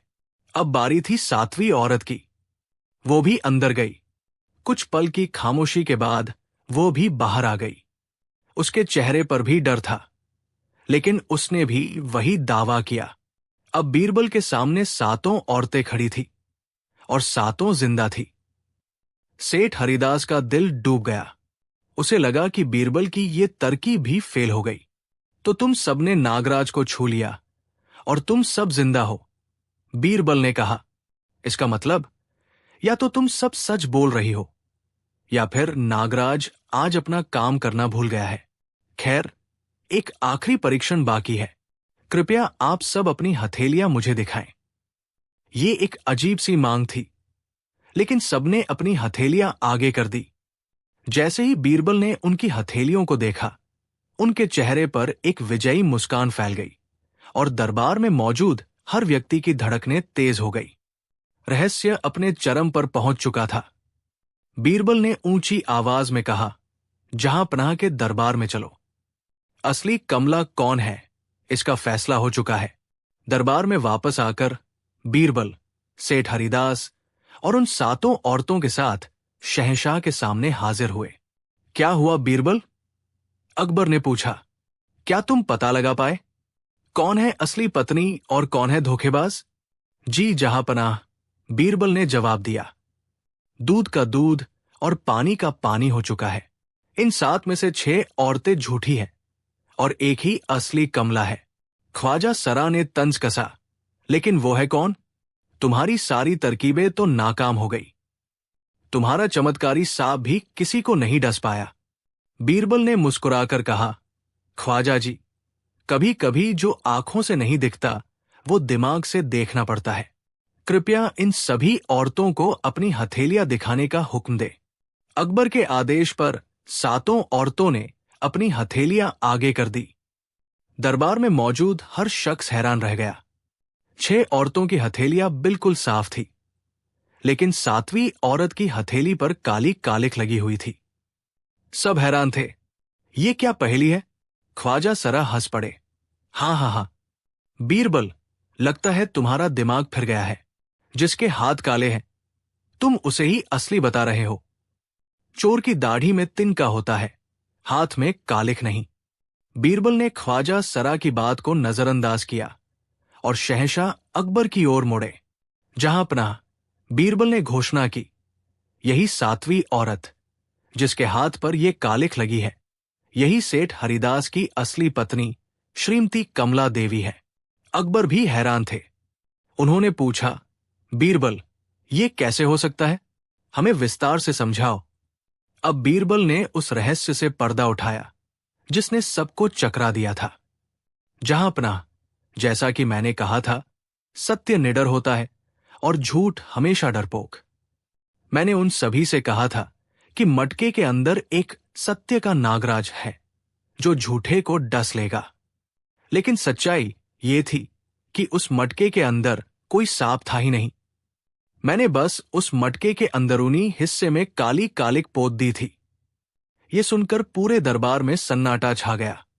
हवा में सिर्फ लोगों की हैरान सांसों की आवाज थी। बीरबल ने अपनी बात जारी रखी। जो 6 औरतें झूठी थी, वे नागराज के डर से इतना घबरा गई कि उन्होंने मटके में हाथ डालने की हिम्मत ही नहीं की। वे बस अंदर गई, कुछ देर रुकी और बाहर आकर झूठ बोल दिया कि उन्होंने नागराज को छू लिया है, इसलिए उनकी हथेलियां बिल्कुल साफ रहीं। फिर बीरबल ने उस कालिख लगे हाथ वाली औरत की ओर इशारा करते हुए कहा, लेकिन ये असली कमला देवी है। इन्हें पता था कि ये सच बोल रही है और इन्होंने कोई पाप नहीं किया है, इसलिए इन्हें किसी नागराज का डर नहीं था। इन्होंने निडर होकर मटके में हाथ डाला और उसे छुआ। नतीजा ये हुआ कि मटके की कालिख इनके हाथ पर लग गई। बीरबल ने अपनी आवाज बुलंद करते हुए कहा, इनके हाथ पर लगी ये कालिख इनकी बेगुनाही का सबसे बड़ा सबूत है। जहां पनाह, बीरबल की ये व्याख्या सुनकर शहंशाह अकबर अपनी गद्दी से खड़े हो गए। उनकी आंखें आश्चर्य और प्रशंसा से भर गई। पूरा दरबार वाह वाह और इंसाफ हो तो ऐसा के नारों से गूंज उठा। ख्वाजा सरा और बीरबल के दुश्मनों के सिर शर्म से झुक गए। उन 6 झूठी औरतों ने जैसे ही बीरबल की बात सुनी, वे समझ गई कि उनका खेल खत्म हो चुका है। वे फौरन शहंशाह के कदमों में गिर पड़ी और रो रो कर माफी मांगने लगी। एक झूठी औरत ने कबूल किया, हमें माफ कर दीजिए जहां पनाह, हम बहनें हैं और एक नाटक मंडली में काम करती थी। हमारी मंडली बिखर गई और हम पर बहुत कर्ज चढ़ गया। जब हमें सेठ हरिदास की दौलत और उनकी पत्नी के बारे में पता चला, जो समाज में बहुत कम आती जाती थी, तो हमने ये साजिश रची। हमने महीनों तक सेठ के घर की जासूसी की, उनकी हर छोटी बड़ी बात का पता लगाया ताकि हम असली कमला बन सकें। हमारा इरादा सेठ जी को नुकसान पहुंचाना नहीं, बस उनकी दौलत हड़पना था। शहंशाह अकबर ने उन्हें उनकी साजिश के लिए जेल में डालने का हुक्म दिया। सेठ हरिदास दौड़कर अपनी असली पत्नी के पास गए। दोनों की आंखों में खुशी के आंसू थे। सेठ हरिदास ने बीरबल के आगे हाथ जोड़ लिए। मंत्री जी, वो बोले, मैं आपका ये एहसान जिंदगी भर नहीं भूलूंगा। आपने सिर्फ मेरी पत्नी ही नहीं, बल्कि मेरी इज्जत, मेरा परिवार और मेरा दिमागी सुकून भी बचाया है। बीरबल ने विनम्रता से कहा, सेठ जी, ये मेरा फर्ज था। याद रखिएगा, मुश्किल कितनी भी बड़ी क्यों न हो, सत्य और बुद्धि के सामने उसे झुकना ही पड़ता है। शहंशाह अकबर ने बीरबल को गले लगा लिया और उन्हें अशर्फियों से भरा एक थैला इनाम में दिया। बीरबल, अकबर ने कहा, तुम सच में एक नगीना हो। तुमने एक बार फिर साबित कर दिया कि तलवार की ताकत से बड़ी अक्ल की ताकत होती है। तुमने इंसान के मनोविज्ञान को समझकर वो कर दिखाया जो कोई और नहीं कर सकता था। और इस तरह बीरबल ने अपनी अद्वितीय सूझबूझ से एक और नामुमकिन मामले को सुलझा दिया। ये कहानी हमें सिखाती है कि सच बोलने वाले को कभी किसी चीज का डर नहीं होता, जबकि झूठ बोलने वाला इंसान हमेशा अपने ही बुने हुए डर के जाल में फंस जाता है। बीरबल का न्याय सिर्फ तलवार या कानून पर नहीं, बल्कि इंसान की फितरत की गहरी समझ पर आधारित था। कहानी 6। हिंदुस्तान की सरजमी पर जब शहंशाह अकबर का राज था, तो उनकी सल्तनत में अक्ल और हुनर की कोई कमी नहीं थी। दूर दूर से विद्वान, कलाकार और गुणी लोग उनके दरबार की शोभा बढ़ाने आते थे। लेकिन जहां ज्ञान का सूरज चमकता है, वहां मूर्खता का अंधेरा भी कहीं न कहीं अपना वजूद बनाए रखता है। ये कहानी भी आगरा से कुछ दूर बसे एक छोटे से गांव की है, जहां 4 दोस्त रहते थे। ये चारों दोस्त नहीं, बल्कि मूर्खता के 4 स्तंभ थे, और उनकी दोस्ती भी उनकी साझा अक्ल की कमी पर ही टिकी थी। उनके नाम थे मोतीलाल, शंकरलाल, प्यारेलाल और जोरावर सिंह। मोतीलाल खुद को उन चारों में सबसे बुद्धिमान समझता था। सारे उटपटांग विचार उसी के दिमाग की उपज होते थे। वो योजनाएं ऐसे बनाता था जैसे कोई महान सेनापति जंग की रणनीति बना रहा हो, लेकिन उसकी हर योजना का अंत विनाशकारी होता था। शंकरलाल उसका पक्का चेला था। उसकी अपनी कोई सोच नहीं थी। मोतीलाल दिन को रात कहता तो शंकरलाल आसमान में तारे ढूंढने लगता। हाँ में हाँ मिलाना ही उसका एकमात्र हुनर था। प्यारेलाल स्वभाव से डरपोक और हमेशा चिंता में डूबा रहने वाला इंसान था। वो हर योजना में लेकिन और अगर लगाकर सबको डराता था, पर अंत में दोस्तों के दबाव में घिसटते हुए साथ चल ही देता था। और चौथा था जोरावर सिंह। जैसा नाम वैसा काम। उसके शरीर में जितनी ताकत थी, दिमाग उतना ही खाली था। हर समस्या का उसके पास एक ही हल था, मार मार कर सीधा कर दूंगा। उसे लगता था कि दुनिया की हर पहेली मुक्के से सुलझाई जा सकती है। एक दिन चारों दोस्त गांव के पुराने बरगद के पेड़ के नीचे बैठे ऊँघ रहे थे। तभी मोतीलाल के दिमाग में एक खुराफाती कीड़ा कुलबुलाया। वो अचानक उठकर खड़ा हो गया और बोला, भाइयों, हम कब तक इस गांव में अपनी जिंदगी बर्बाद करते रहेंगे? हमारी अक्ल और ताकत यहां किसी काम की नहीं है। शंकरलाल ने तुरंत सहमति जताई। बिल्कुल ठीक कहा मोती भैया, यहां के लोग हमारी कद्र ही नहीं करते। प्यारेलाल ने चिंता से कहा, लेकिन हम कर भी क्या सकते हैं? हमारे पास न खेत है, न कोई हुनर। जोरावर सिंह ने अपनी बाजुएं फुलाते हुए कहा, अगर कोई काम नहीं देता तो मैं उसे उठाकर पटक दूंगा। मोतीलाल ने सबको शांत करते हुए कहा, नहीं जोरावर, ताकत से नहीं, अक्ल से काम लेना होगा। मैंने सुना है कि बादशाह अकबर के दरबार में बीरबल नाम का एक मंत्री है, जिसे लोग बहुत बुद्धिमान मानते हैं। लोग कहते हैं कि वो किसी भी पहेली को सुलझा सकता है। हाँ, सुना तो हमने भी है, प्यारेलाल ने कहा। मोतीलाल की आंखों में एक शातिर चमक आई।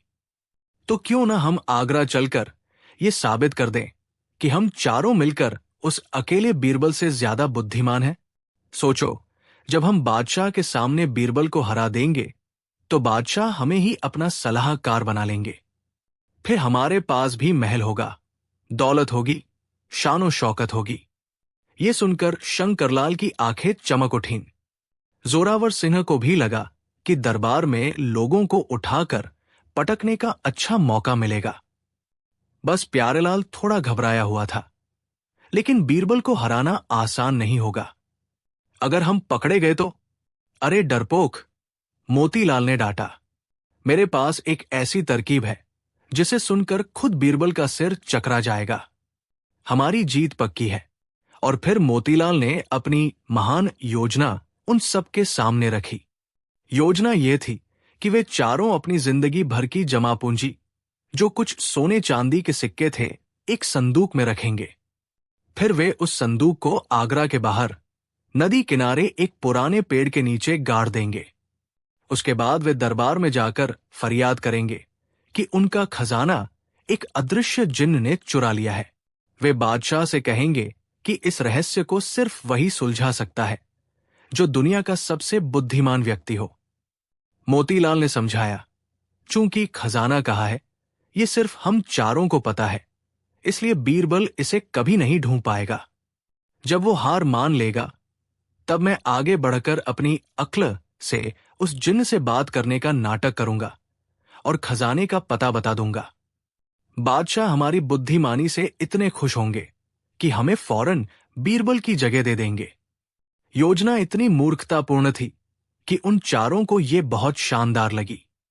उन्होंने अपनी सारी जमा पूंजी एक संदूक में रखी और आगरा की ओर चल पड़े। आगरा पहुंचकर उन्होंने योजना के अनुसार नदी किनारे एक घने पुराने इमली के पेड़ के नीचे रात के अंधेरे में संदूक को गाड़ दिया और उस जगह को अच्छे से पहचान लिया। अगले दिन चारों दोस्त फटे पुराने कपड़े पहनकर और मुंह पर उदासी का नाटक करते हुए बादशाह अकबर के दरबार में पहुंचे। उन्होंने जोर जोर से रोना पीटना शुरू कर दिया। अकबर ने उन्हें देखकर पूछा, कौन हो तुम लोग और इस तरह दरबार में हंगामा क्यों कर रहे हो? मोतीलाल आगे आया और हाथ जोड़कर बोला, जहांपनाह, हम लुट गए, बर्बाद हो गए। हम चार भाई परदेश से अपनी जिंदगी भर की कमाई लेकर आ रहे थे ताकि आपके शहर में बस सके। कल रात हम नदी किनारे आराम कर रहे थे, तभी एक अदृश्य जिन्न आया और हमारा खजाने का संदूक चुरा ले गया। अकबर हैरान हुए। अदृश्य जिन्न? ये कैसी बात कर रहे हो? शंकरलाल ने बात आगे बढ़ाई। जी आलमपना, वो न तो दिखा, न ही कोई आवाज आई। बस सुबह उठे तो संदूक गायब था। ये किसी इंसान का काम नहीं हो सकता। ख्वाजा सरा, जो बीरबल से जलते थे, को मौका मिल गया। उन्होंने कहा, जहांपनाह, मामला संगीन लगता है, इसकी जांच होनी चाहिए। अकबर ने अपने सिपाहियों को जांच का हुक्म दिया, लेकिन सिपाही खाली हाथ लौट आए। उन्हें चोरी का कोई निशान नहीं मिला। अब मोतीलाल ने अपना अगला दाव चला। जहांपनाह, उसने कहा, हमें एक साधु ने बताया था कि इस जिन्न को सिर्फ वही इंसान काबू कर सकता है जिसकी बुद्धि दुनिया में सबसे तेज हो। हम आपकी सल्तनत में न्याय की उम्मीद लेकर आए हैं। कृपया हमारे खजाने को ढूंढने का आदेश दे। अकबर ने अपने सभी मंत्रियों की ओर देखा। सबने सिर झुका लिया। ये एक ऐसी पहेली थी जिसका कोई सिर पैर नहीं था। अंत में अकबर की नजर बीरबल पर पड़ी। बीरबल, अकबर ने कहा, अब यह मामला तुम्हारे हवाले। इन गरीबों की मदद करो और पता लगाओ कि इनका खजाना कहाँ है। बीरबल अपनी जगह से उठे और उन चारों दोस्तों के पास आए। उन्होंने उन चारों को बड़े ध्यान से ऊपर से नीचे तक देखा। उनके फटे कपड़े, उनके चेहरे पर बनावटी दुख और उनकी आंखों में छिपी चालाकी बीरबल से छिपी नहीं रही। बीरबल समझ गए कि दाल में कुछ काला नहीं, बल्कि पूरी दाल ही काली है। बीरबल ने मोतीलाल से पूछा, तुम्हें पूरा यकीन है कि तुम्हारा खजाना किसी जिन्न ने ही चुराया है? जी हुजूर, 100% यकीन है, मोतीलाल ने पूरे आत्मविश्वास से कहा। ठीक है, बीरबल ने कहा, जिन्न से निपटना इंसानों के बस की बात नहीं। इसके लिए हमें किसी ऐसी चीज की मदद लेनी होगी जिसमें दैवीय शक्ति हो। जहांपनाह, मुझे इन चारों को उसी जगह पर ले जाने की इजाजत दी जाए जहां इनका संदूक चोरी हुआ था। अकबर ने इजाजत दे दी। बीरबल उन चारों को लेकर नदी किनारे उसी इमली के पेड़ के पास पहुंचे। चारों दोस्त मन ही मन हंस रहे थे कि बीरबल उनकी चाल में फंस गया है। बीरबल ने उस विशाल और पुराने इमली के पेड़ को देखकर कहा, यह कोई साधारण पेड़ नहीं है, ये इंसाफ का पेड़ है। ये सच और झूठ को पहचानता है। आज रात ये पेड़ हमें बताएगा कि असली चोर कौन है। प्यारेलाल ये सुनकर घबरा गया। पेड़ कैसे बोलेगा? बीरबल ने उसे घूर कर देखा। चुप रहो, दैवीय शक्तियों पर सवाल नहीं उठाते। फिर बीरबल ने सिपाहियों को आदेश दिया कि पेड़ के चारों ओर एक बड़ा सा पर्दा लगा दिया जाए ताकि कोई अंदर न देख सके। जब पर्दा लग गया तो बीरबल उन चारों से बोले, अब सुनो, तुम चारों को एक एक करके इस पर्दे के अंदर जाना है और इस पेड़ के तने को छूकर कहना है, मैंने चोरी नहीं की है। जो सच्चा होगा उसे ये पेड़ कुछ नहीं करेगा, लेकिन तुम में से जो भी झूठा होगा या इस साजिश में शामिल होगा, ये पेड़ उसे पकड़ लेगा और उसका हाथ फिर कभी नहीं छोड़ेगा। ये सुनकर चारों की हालत खराब हो गई। मोतीलाल ने खुद को संभाला और सोचा, ये बीरबल हमें डराने की कोशिश कर रहा है। पेड़ भला किसी को कैसे पकड़ सकता है? उसने अपने दोस्तों को इशारा किया कि घबराने की जरूरत नहीं है। बीरबल ने आगे कहा, एक और बात, पेड़ अंधेरे में ही अपना चमत्कार दिखाता है, इसलिए पर्दे के अंदर पूरी तरह अंधेरा होगा। अब बीरबल का असली खेल शुरू हुआ था। पर्दे के अंदर जाने से पहले बीरबल ने चुपके से एक सेवक को बुलाकर उस इमली के पेड़ के तने पर अच्छी तरह से काला चिपचिपा तेल लगवा दिया था। ये बात उन 4 दोस्तों में से किसी को नहीं पता थी। सबसे पहले मोतीलाल को अंदर भेजा गया। पर्दे के अंदर घना अंधेरा था। मोतीलाल मन ही मन हंसा, बीरबल भी क्या मूर्ख है, भला पेड़ भी किसी को पकड़ता है। उसे पेड़ को छूने में डर लगा। उसे लगा कि अगर वो झूठा है तो शायद पेड़ सचमुच उसे पकड़ ले, इसलिए उसने पेड़ को छुआ ही नहीं। वो बस कुछ देर अंदर खड़ा रहा और फिर बाहर आकर बोला, मैंने पेड़ को छू लिया, उसने मुझे नहीं पकड़ा क्योंकि मैं सच्चा हूं। उसके बाद शंकरलाल अंदर गया। उसने भी मोतीलाल की तरह ही सोचा और डर के मारे पेड़ को बिना छुए ही बाहर आ गया और अपनी सच्चाई का दावा किया। फिर डरते कांपते प्यारेलाल की बारी आई। वो तो पहले से ही घबराया हुआ था। उसे लगा कि अगर उसने पेड़ को नहीं छुआ और बीरबल को पता चल गया तो वो मारा जाएगा, लेकिन झूठी कसम खाने से भी वो डर रहा था। अंत में उसने भी पेड़ को छूने की हिम्मत नहीं की और बाहर आकर हाफते हुए बोला, मैं भी सच्चा हूं। आखिर में जोरावर सिंह अंदर गया। वो इन सब चक्करों में नहीं पड़ा। उसने सोचा, मैं क्यों डरूं? चोरी तो हमने की ही नहीं है, बस खजाना छुपाया है। उसने बेफिक्र होकर पूरे जोर से पेड़ के तने पर हाथ मारा और बाहर आकर सीना फुलाकर बोला, लो, छू लिया पेड़ को, अब बोलो। जब चारों बाहर आ गए तो बीरबल ने बादशाह अकबर से कहा, जहां पनाह, इंसाफ के पेड़ ने अपना फैसला सुना दिया है, अब बस आपको न्याय करना है। लेकिन पेड़ ने तो किसी को नहीं पकड़ा। अकबर ने हैरानी से कहा, पेड़ का न्याय करने का तरीका अनोखा है। जहां पनाह, बीरबल ने मुस्कुराते हुए कहा, कृपया इन चारों को अपनी हथेलियां दिखाने का हुक्म दे। अकबर के हुक्म पर चारों ने अपने हाथ आगे कर दिए और जैसे ही उन्होंने हाथ आगे किए, दूध का दूध और पानी का पानी हो गया।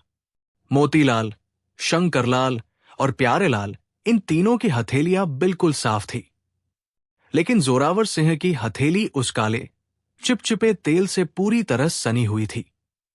पूरा दरबार ये देखकर हैरान रह गया। बीरबल ने जोरदार आवाज में कहा, जहां पनाह, ये तीनों झूठे हैं। इन्हें अपनी बेगुनाही पर इतना भी यकीन नहीं था कि ये पेड़ को छूने की हिम्मत कर सके। इन्हें डर था कि पेड़ इन्हें पकड़ लेगा, इसलिए इन्होंने अंधेरे का फायदा उठाकर पेड़ को छुआ ही नहीं। इसलिए इनके हाथ साफ है। फिर जोरावर की ओर इशारा करते हुए बीरबल बोले, और ये चौथा, ये महामूर्ख इतना सीधा है कि इसे झूठ और सच का गहरा भेद नहीं पता। उसने ईमानदारी से जाकर पेड़ को छू लिया और पेड़ पर लगा तेल उसके हाथ पर लग गया, जो उसकी सच्चाई का सबूत है कि उसने पेड़ को छुआ। लेकिन बाकी तीनों का हाथ साफ होना यह साबित करता है कि वे झूठे हैं और ये पूरी साजिश उन्हीं की है। ये सुनते ही मोतीलाल, शंकरलाल और प्यारेलाल के चेहरे का रंग उड़ गया। वे समझ गए कि वे बीरबल के जाल में बुरी तरह फंस चुके हैं। उन्होंने फौरन एक दूसरे पर इल्जाम लगाना शुरू कर दिया। ये सब मोती का प्लान था।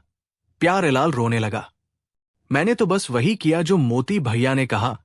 शंकरलाल गिड़गिड़ाया। अकबर का चेहरा गुस्से से लाल हो गया। तुम्हारी ये हिम्मत!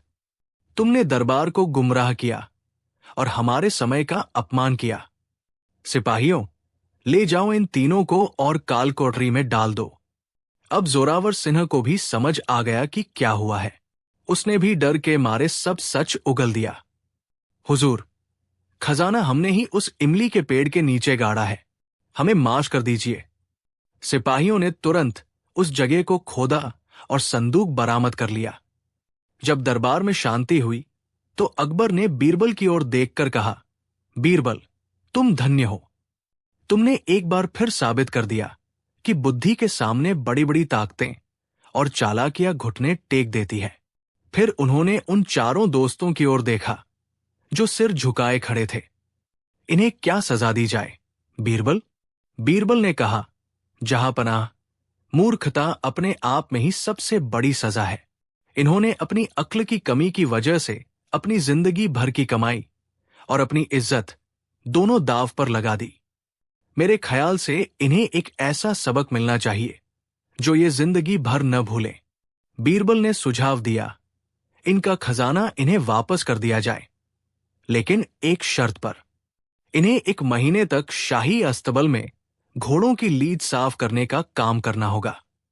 मेहनत की कमाई क्या होती है ये इन्हें तभी समझ आएगा, और इन्हें यह भी समझ आएगा कि अक्ल का शॉर्टकट ढूंढने वाले हमेशा गड्ढे में ही गिरते हैं। अकबर को यह सजा बहुत पसंद आई। उन चारों दोस्तों को 1 महीने के लिए अस्तबल में काम पर लगा दिया गया। उस 1 महीने में उन्होंने जितनी मेहनत की उतनी अपनी पूरी जिंदगी में नहीं की थी। जब वे अपना काम खत्म करके गांव लौटे तो वे बदल चुके थे। उन्होंने समझ लिया था कि बुद्धिमानी दूसरों को नीचा दिखाने में नहीं, बल्कि मेहनत और ईमानदारी से अपना जीवन जीने में है। और इस तरह बीरबल ने न सिर्फ एक पहेली सुलझाई, बल्कि 4 मूर्खों को जिंदगी का सबसे बड़ा सबक भी सिखा दिया। कहानी 7। शहंशाह जलालुद्दीन मोहम्मद अकबर का दरबार सिर्फ न्याय और शासन के लिए ही नहीं, बल्कि ज्ञान और पहेलियों के लिए भी मशहूर था। अक्सर बादशाह के मन में ऐसे सवाल उठते थे जो उनके सबसे बुद्धिमान मंत्रियों की अक्ल को भी चुनौती दे देते थे।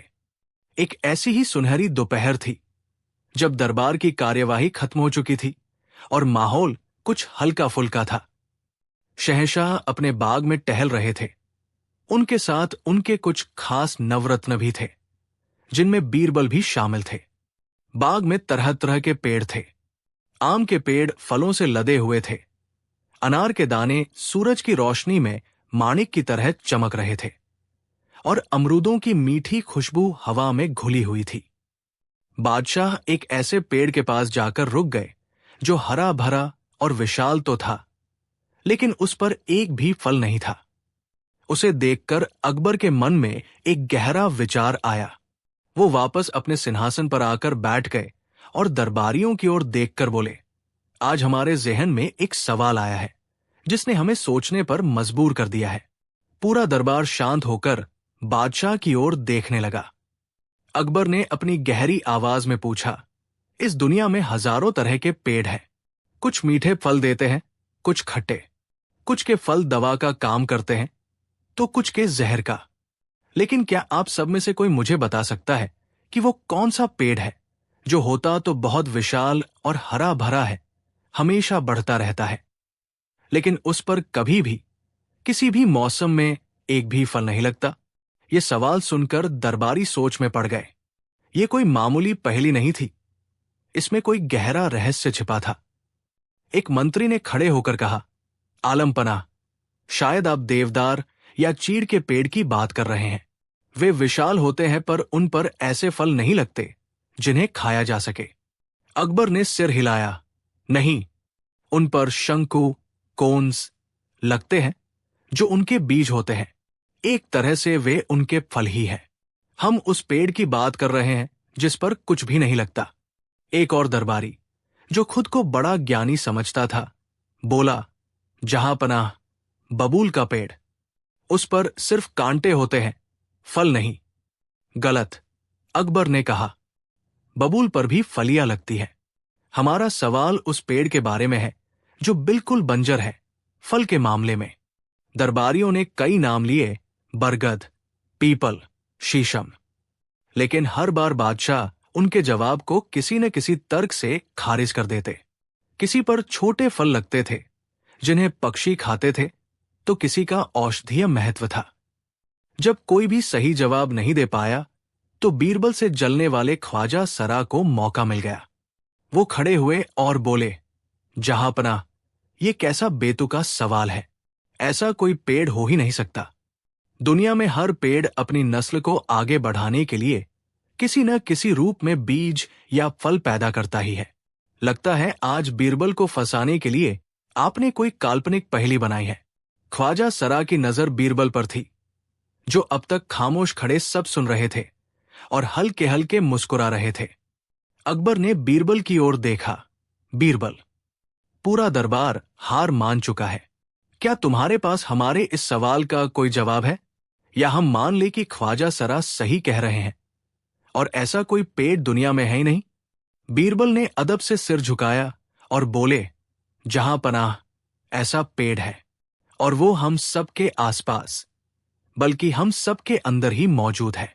वो हर दिन बढ़ता है, फलता फूलता है, हमें उम्मीदें देता है, लेकिन उस पर कभी भी संतुष्टि का फल नहीं लगता।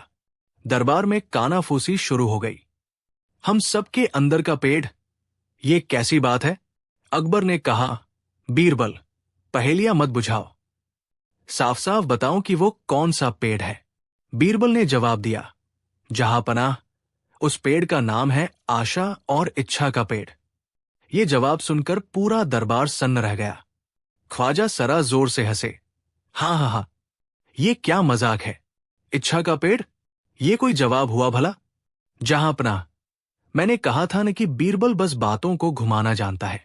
अकबर भी बीरबल के जवाब से संतुष्ट नहीं थे। बीरबल, तुम्हारी बात हमारी समझ से बाहर है, इसे साबित करो। हमें दिखाओ कि ये इच्छा का पेड़ कैसे बिना फल के बढ़ता रहता है।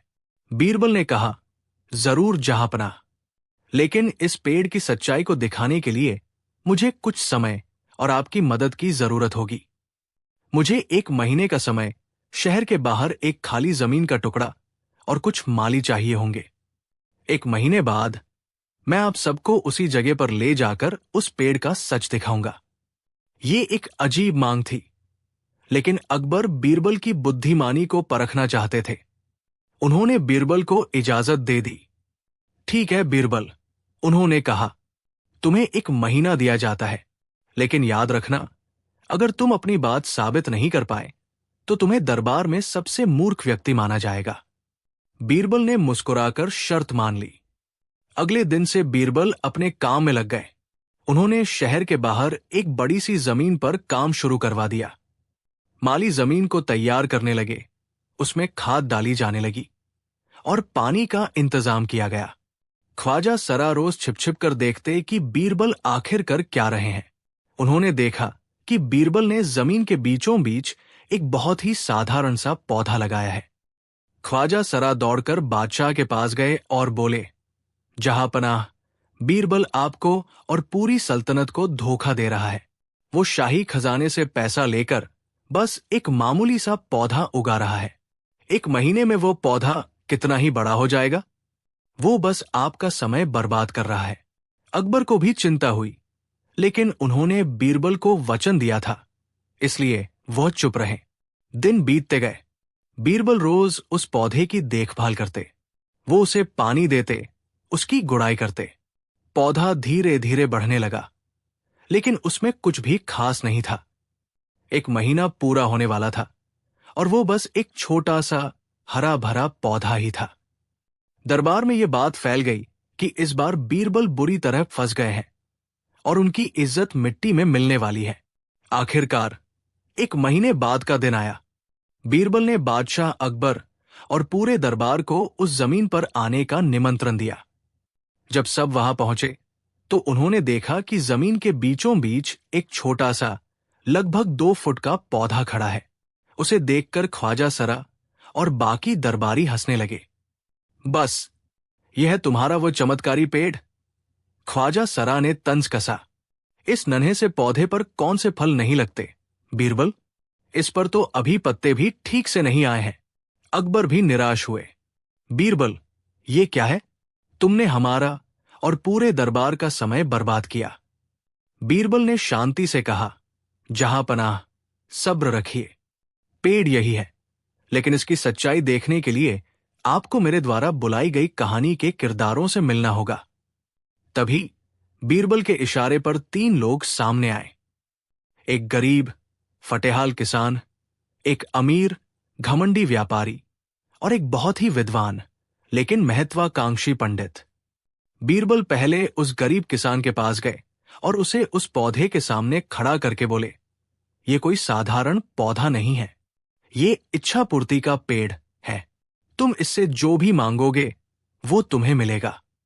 बताओ, तुम्हारी सबसे बड़ी इच्छा क्या है? किसान की आंखों में चमक आ गई। उसने हाथ जोड़कर कहा, हुजूर, मैं बस इतना चाहता हूं कि मेरे पास इतना अनाज हो कि मेरा परिवार साल भर भूखा न सोए। बीरबल ने पौधे के पीछे से अनाज की एक बड़ी बोरी निकाली और उसे दे दी। लो, तुम्हारी इच्छा पूरी हुई। किसान बहुत खुश हुआ। उसने बीरबल को धन्यवाद दिया। बीरबल ने उससे पूछा, अब तो तुम्हारी इच्छा पूरी हो गई, अब तो तुम संतुष्ट हो? किसान ने एक पल सोचा और फिर बोला, हुजूर, अनाज तो मिल गया, लेकिन अगर मेरे पास एक जोड़ी बैल होते तो मैं खेत जोतकर और अनाज उगा सकता। बीरबल मुस्कुराए और दरबारियों की ओर देखा। उन्होंने कहा, देखा आपने, एक इच्छा पूरी हुई और उस पेड़ की एक और शाख निकल आई। अब बीरबल उस अमीर व्यापारी के पास गए। सेठ जी, आप इस पेड़ से क्या चाहते हैं? व्यापारी ने अकड़कर कहा, मेरे पास सब कुछ है, बस मैं चाहता हूं कि मेरे पास इतना सोना हो कि मैं आगरा का सबसे अमीर आदमी बन जाऊं। बीरबल ने सोने की अशर्फियों से भरा एक संदूक उसे दे दिया। व्यापारी की आंखें खुशी से फैल गई। अब तो आप संतुष्ट हैं, सेठ जी? बीरबल ने पूछा। व्यापारी ने लालच से चमकती आंखों से कहा, आगरा का सबसे अमीर तो मैं बन गया, लेकिन अगर मैं पूरे हिंदुस्तान का सबसे अमीर आदमी बन जाऊं तो क्या बात हो? बीरबल ने फिर दरबार की ओर देखा। इस पेड़ की एक और मोटी डाल निकल आई। जहां अपना, ये पेड़ और बड़ा हो गया। अंत में बीरबल उस विद्वान पंडित के पास गए। पंडित जी, आपकी क्या इच्छा है? पंडित ने कहा, मुझे धन दौलत का मोह नहीं, मैं बस चाहता हूं कि मेरा ज्ञान इतना बढ़ जाए कि पूरी दुनिया में मुझसे बड़ा कोई विद्वान न हो, लोग सदियों तक मेरा नाम याद रखें। बीरबल ने कहा, मान लीजिए, आपकी ये इच्छा भी पूरी हो गई। आप दुनिया के सबसे बड़े विद्वान बन गए। अब क्या? अब आप संतुष्ट हैं? पंडित ने कुछ देर गहरी सोच में डूबकर कहा, जब मैं सबसे बड़ा विद्वान बन ही जाऊंगा तो फिर मुझे किसी राजा के नीचे काम क्यों करना चाहिए? तब तो मुझे खुद एक राजा होना चाहिए ताकि मैं अपने ज्ञान से दुनिया चला सकूं। यह सुनकर शहंशाह अकबर चौंक गए। अब बीरबल उस छोटे से पौधे के पास खड़े हुए और बोले, जहां अपना, यही है वो पेड़, आशा और इच्छा का पेड़। ये देखने में छोटा है, लेकिन ये हर इंसान के मन में लगा हुआ है। इसकी जड़ें हमारी सांसों से जुड़ी हैं। उन्होंने अपनी बात को समझाते हुए कहा, एक गरीब को रोटी चाहिए, रोटी मिल जाए तो उसे बैल चाहिए, बैल मिल जाए तो उसे और जमीन चाहिए। एक अमीर को और सोना चाहिए, और सोना मिल जाए तो उसे पूरी दुनिया की दौलत चाहिए। एक ज्ञानी को सम्मान चाहिए, सम्मान मिल जाए तो उसे सत्ता चाहिए। ये पेड़ हमारी हर इच्छा पूरी होने के साथ और ज्यादा बड़ा और घना होता जाता है। इसकी शाखाएं आसमान तक पहुंच सकती हैं। ये हमें जिंदगी भर दौड़ाता है, हमें उम्मीदें देता है, हमें हरियाली दिखाता है, लेकिन इस पर कभी भी संतोष का फल नहीं लगता। जिस दिन किसी इंसान को संतोष का फल मिल गया, उस दिन ये पेड़ बढ़ना बंद कर देता है, यानी उसकी सारी इच्छाएं समाप्त हो जाती है। लेकिन ऐसा कभी नहीं होता। इसलिए ये दुनिया का एकमात्र ऐसा पेड़ है जो हमेशा बढ़ता है पर कभी फल नहीं देता। बीरबल की ये व्याख्या सुनकर पूरा दरबार मंत्रमुग्ध हो गया। जो बात बड़े बड़े ज्ञानी नहीं समझा सके, उसे बीरबल ने एक छोटे से नाटक से साबित कर दिया था। ख्वाजा सरा का सिर शर्म से झुक गया था। शहंशाह अकबर अपनी गद्दी से उठे और बीरबल के पास आए। उनके चेहरे पर गहरी संतुष्टि का भाव था। उन्होंने कहा, बीरबल, आज तुमने हमारी आंखें खोल दी। तुमने हमें सिर्फ एक पहेली का जवाब नहीं दिया, बल्कि जिंदगी का सबसे बड़ा सच सिखाया है। इंसान अपनी पूरी जिंदगी उस पेड़ को सींचता रहता है जिसके फल उसे कभी नहीं मिलने वाले। तुम सच में एक नगीना हो। अकबर ने बीरबल को बेशकीमती इनाम दिया और उस दिन से जब भी वो किसी को अतृप्त या लालची देखते तो मुस्कुराकर कहते, लगता है इसके मन का इच्छा का पेड़ कुछ ज्यादा ही बड़ा हो गया है। ये कहानी हमें सिखाती है कि हमारी इच्छाएं अंतहीन हैं। वे हमें आगे बढ़ने की प्रेरणा तो देती है, लेकिन अगर हम संतोष का मूल्य नहीं समझेंगे तो हम जीवन भर एक ऐसे पेड़ के नीचे बैठे रहेंगे जिसकी छांव तो मिलेगी पर जिसका फल हमें कभी नसीब नहीं होगा। कहानी 8। हिंदुस्तान की सरजमी पर जब शहंशाह अकबर का परचम लहराता था तो उनकी सल्तनत की शान और न्याय की चर्चाएं दूर दूर तक फैली थी। अकबर के नवरत्नों में बीरबल का नाम सूरज की तरह चमकता था, जिनकी बुद्धि का लोहा दोस्त और दुश्मन दोनों मानते थे। लेकिन जहां एक ओर अकबर की सल्तनत ज्ञान और समृद्धि का केंद्र थी, वहीं उनकी सल्तनत से सटा हुआ एक छोटा सा राज्य था जिसका नाम था विजयगढ़। विजयगढ़ का राजा था विक्रमसेन। राजा विक्रमसेन दिल का बुरा नहीं था, लेकिन उसमें एक बहुत बड़ी कमी थी। वो महामूर्ख और घमंडी था। उसे लगता था कि दुनिया में उससे ज्यादा बुद्धिमान और शक्तिशाली कोई नहीं है। उसके दरबारी, जो चापलूसी में माहिर थे, दिन रात उसकी झूठी तारीफों के पुल बांधते रहते थे। महाराज, आपकी एक हुंकार से पहाड़ कांप जाते हैं, या महाराज, आपकी बुद्धि के आगे तो देवगुरु बृहस्पति भी पानी भरते हैं। ऐसी बातें सुनकर राजा का अहंकार 7वें आसमान पर पहुंच गया था। राजा विक्रमसेन की सबसे बड़ी जलन का कारण थे शहंशाह अकबर और उनका नवरत्न बीरबल। जब भी कोई व्यापारी या मुसाफिर विजयगढ़ आता और बीरबल की चतुराई के किस्से सुनाता तो राजा का चेहरा गुस्से से लाल हो जाता। उसे लगता था कि बीरबल की वजह से उसकी शान कम हो रही है। एक दिन राजा विक्रमसेन के दरबार में एक सौदागर आया जो आगरा से होकर लौटा था। उसने बीरबल की एक और चतुराई की कहानी सुनाई कि कैसे बीरबल ने आसमान के तारों की गिनती बताकर बादशाह को हैरान कर दिया था।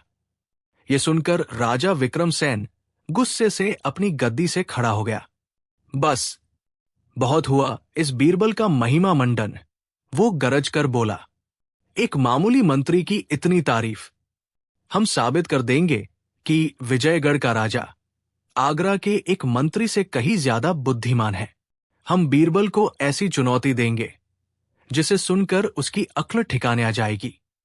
राजा ने अपने सबसे चापलूस मंत्री धूर्तराज से सलाह मांगी।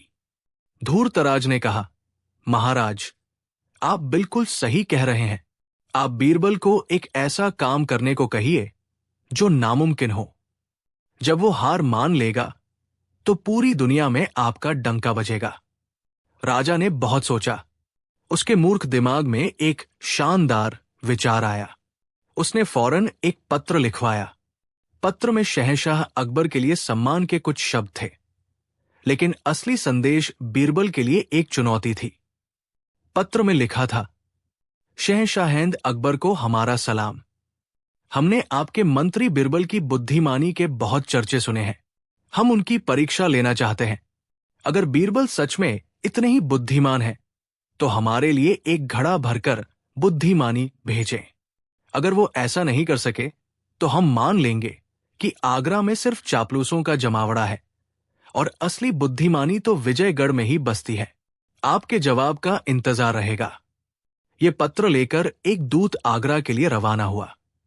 जब ये पत्र अकबर के दरबार में पढ़ा गया तो सारे दरबारी सन्न रह गए।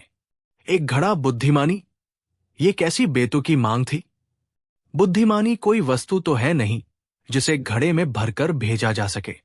ख्वाजा सरा जैसे बीरबल के दुश्मन मन ही मन खुश हो गए। उन्हें लगा कि इस बार बीरबल बुरी तरह फंस गए हैं। उन्होंने अकबर से कहा, जहां पनाह, ये हमारा सीधा सीधा अपमान है। राजा विक्रमसेन आपकी नहीं बल्कि आपकी सल्तनत की बुद्धि का मजाक उड़ा रहा है। हमें उसे सबक सिखाना चाहिए।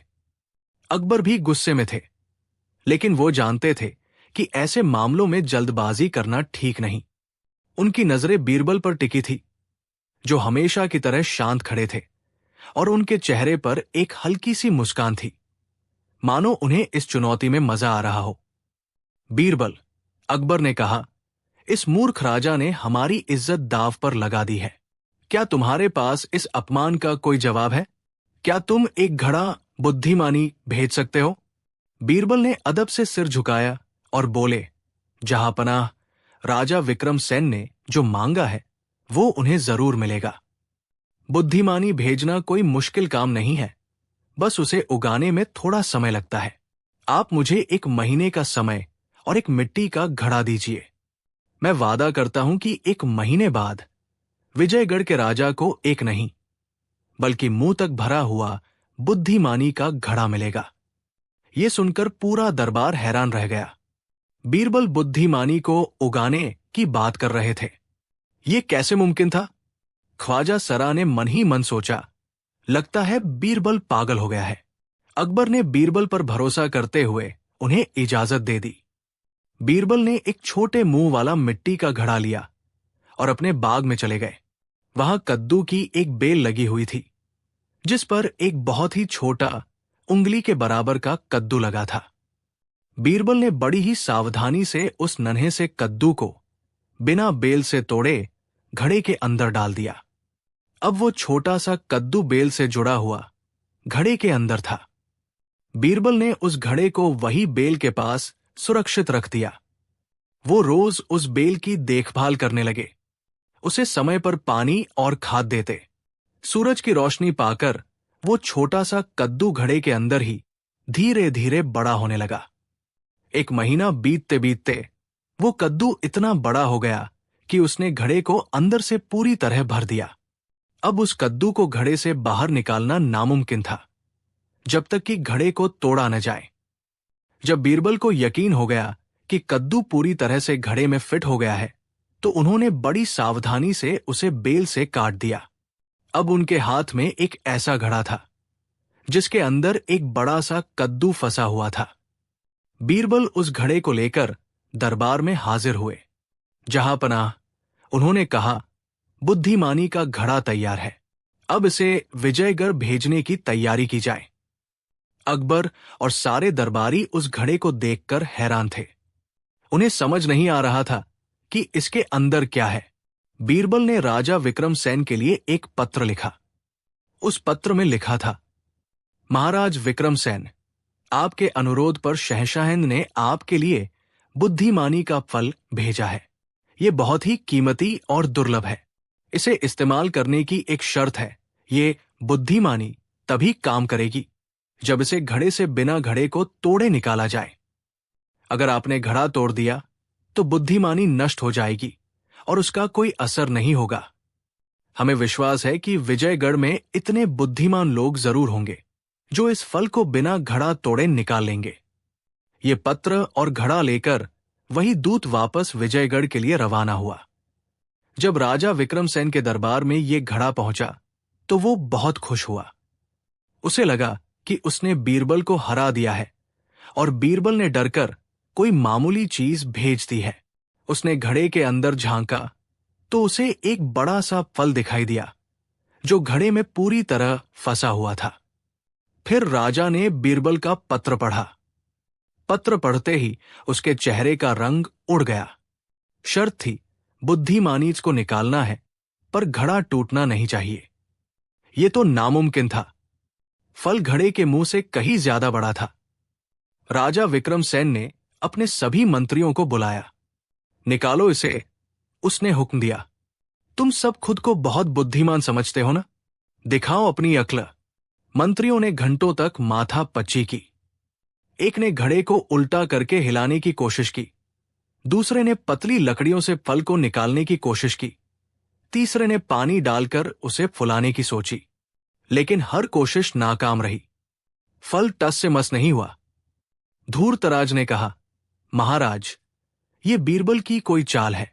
उसने जानबूझकर ऐसा किया है। हम घड़ा तोड़ देते हैं, देखते हैं अंदर क्या है। मूर्ख, राजा चिल्लाया। पत्र में साफ साफ लिखा है कि घड़ा टूटते ही बुद्धिमानी खत्म हो जाएगी। अगर हमने घड़ा तोड़ दिया तो हम बीरबल के सामने अपनी हार मान लेंगे। पूरी दुनिया हम पर हंसेगी। दिन बीतते गए। पूरा विजयगढ़ राज्य इसी काम में लग गया। बड़े बड़े विद्वान बुलाए गए, लेकिन कोई भी उस कद्दू को घड़े से नहीं निकाल पाया।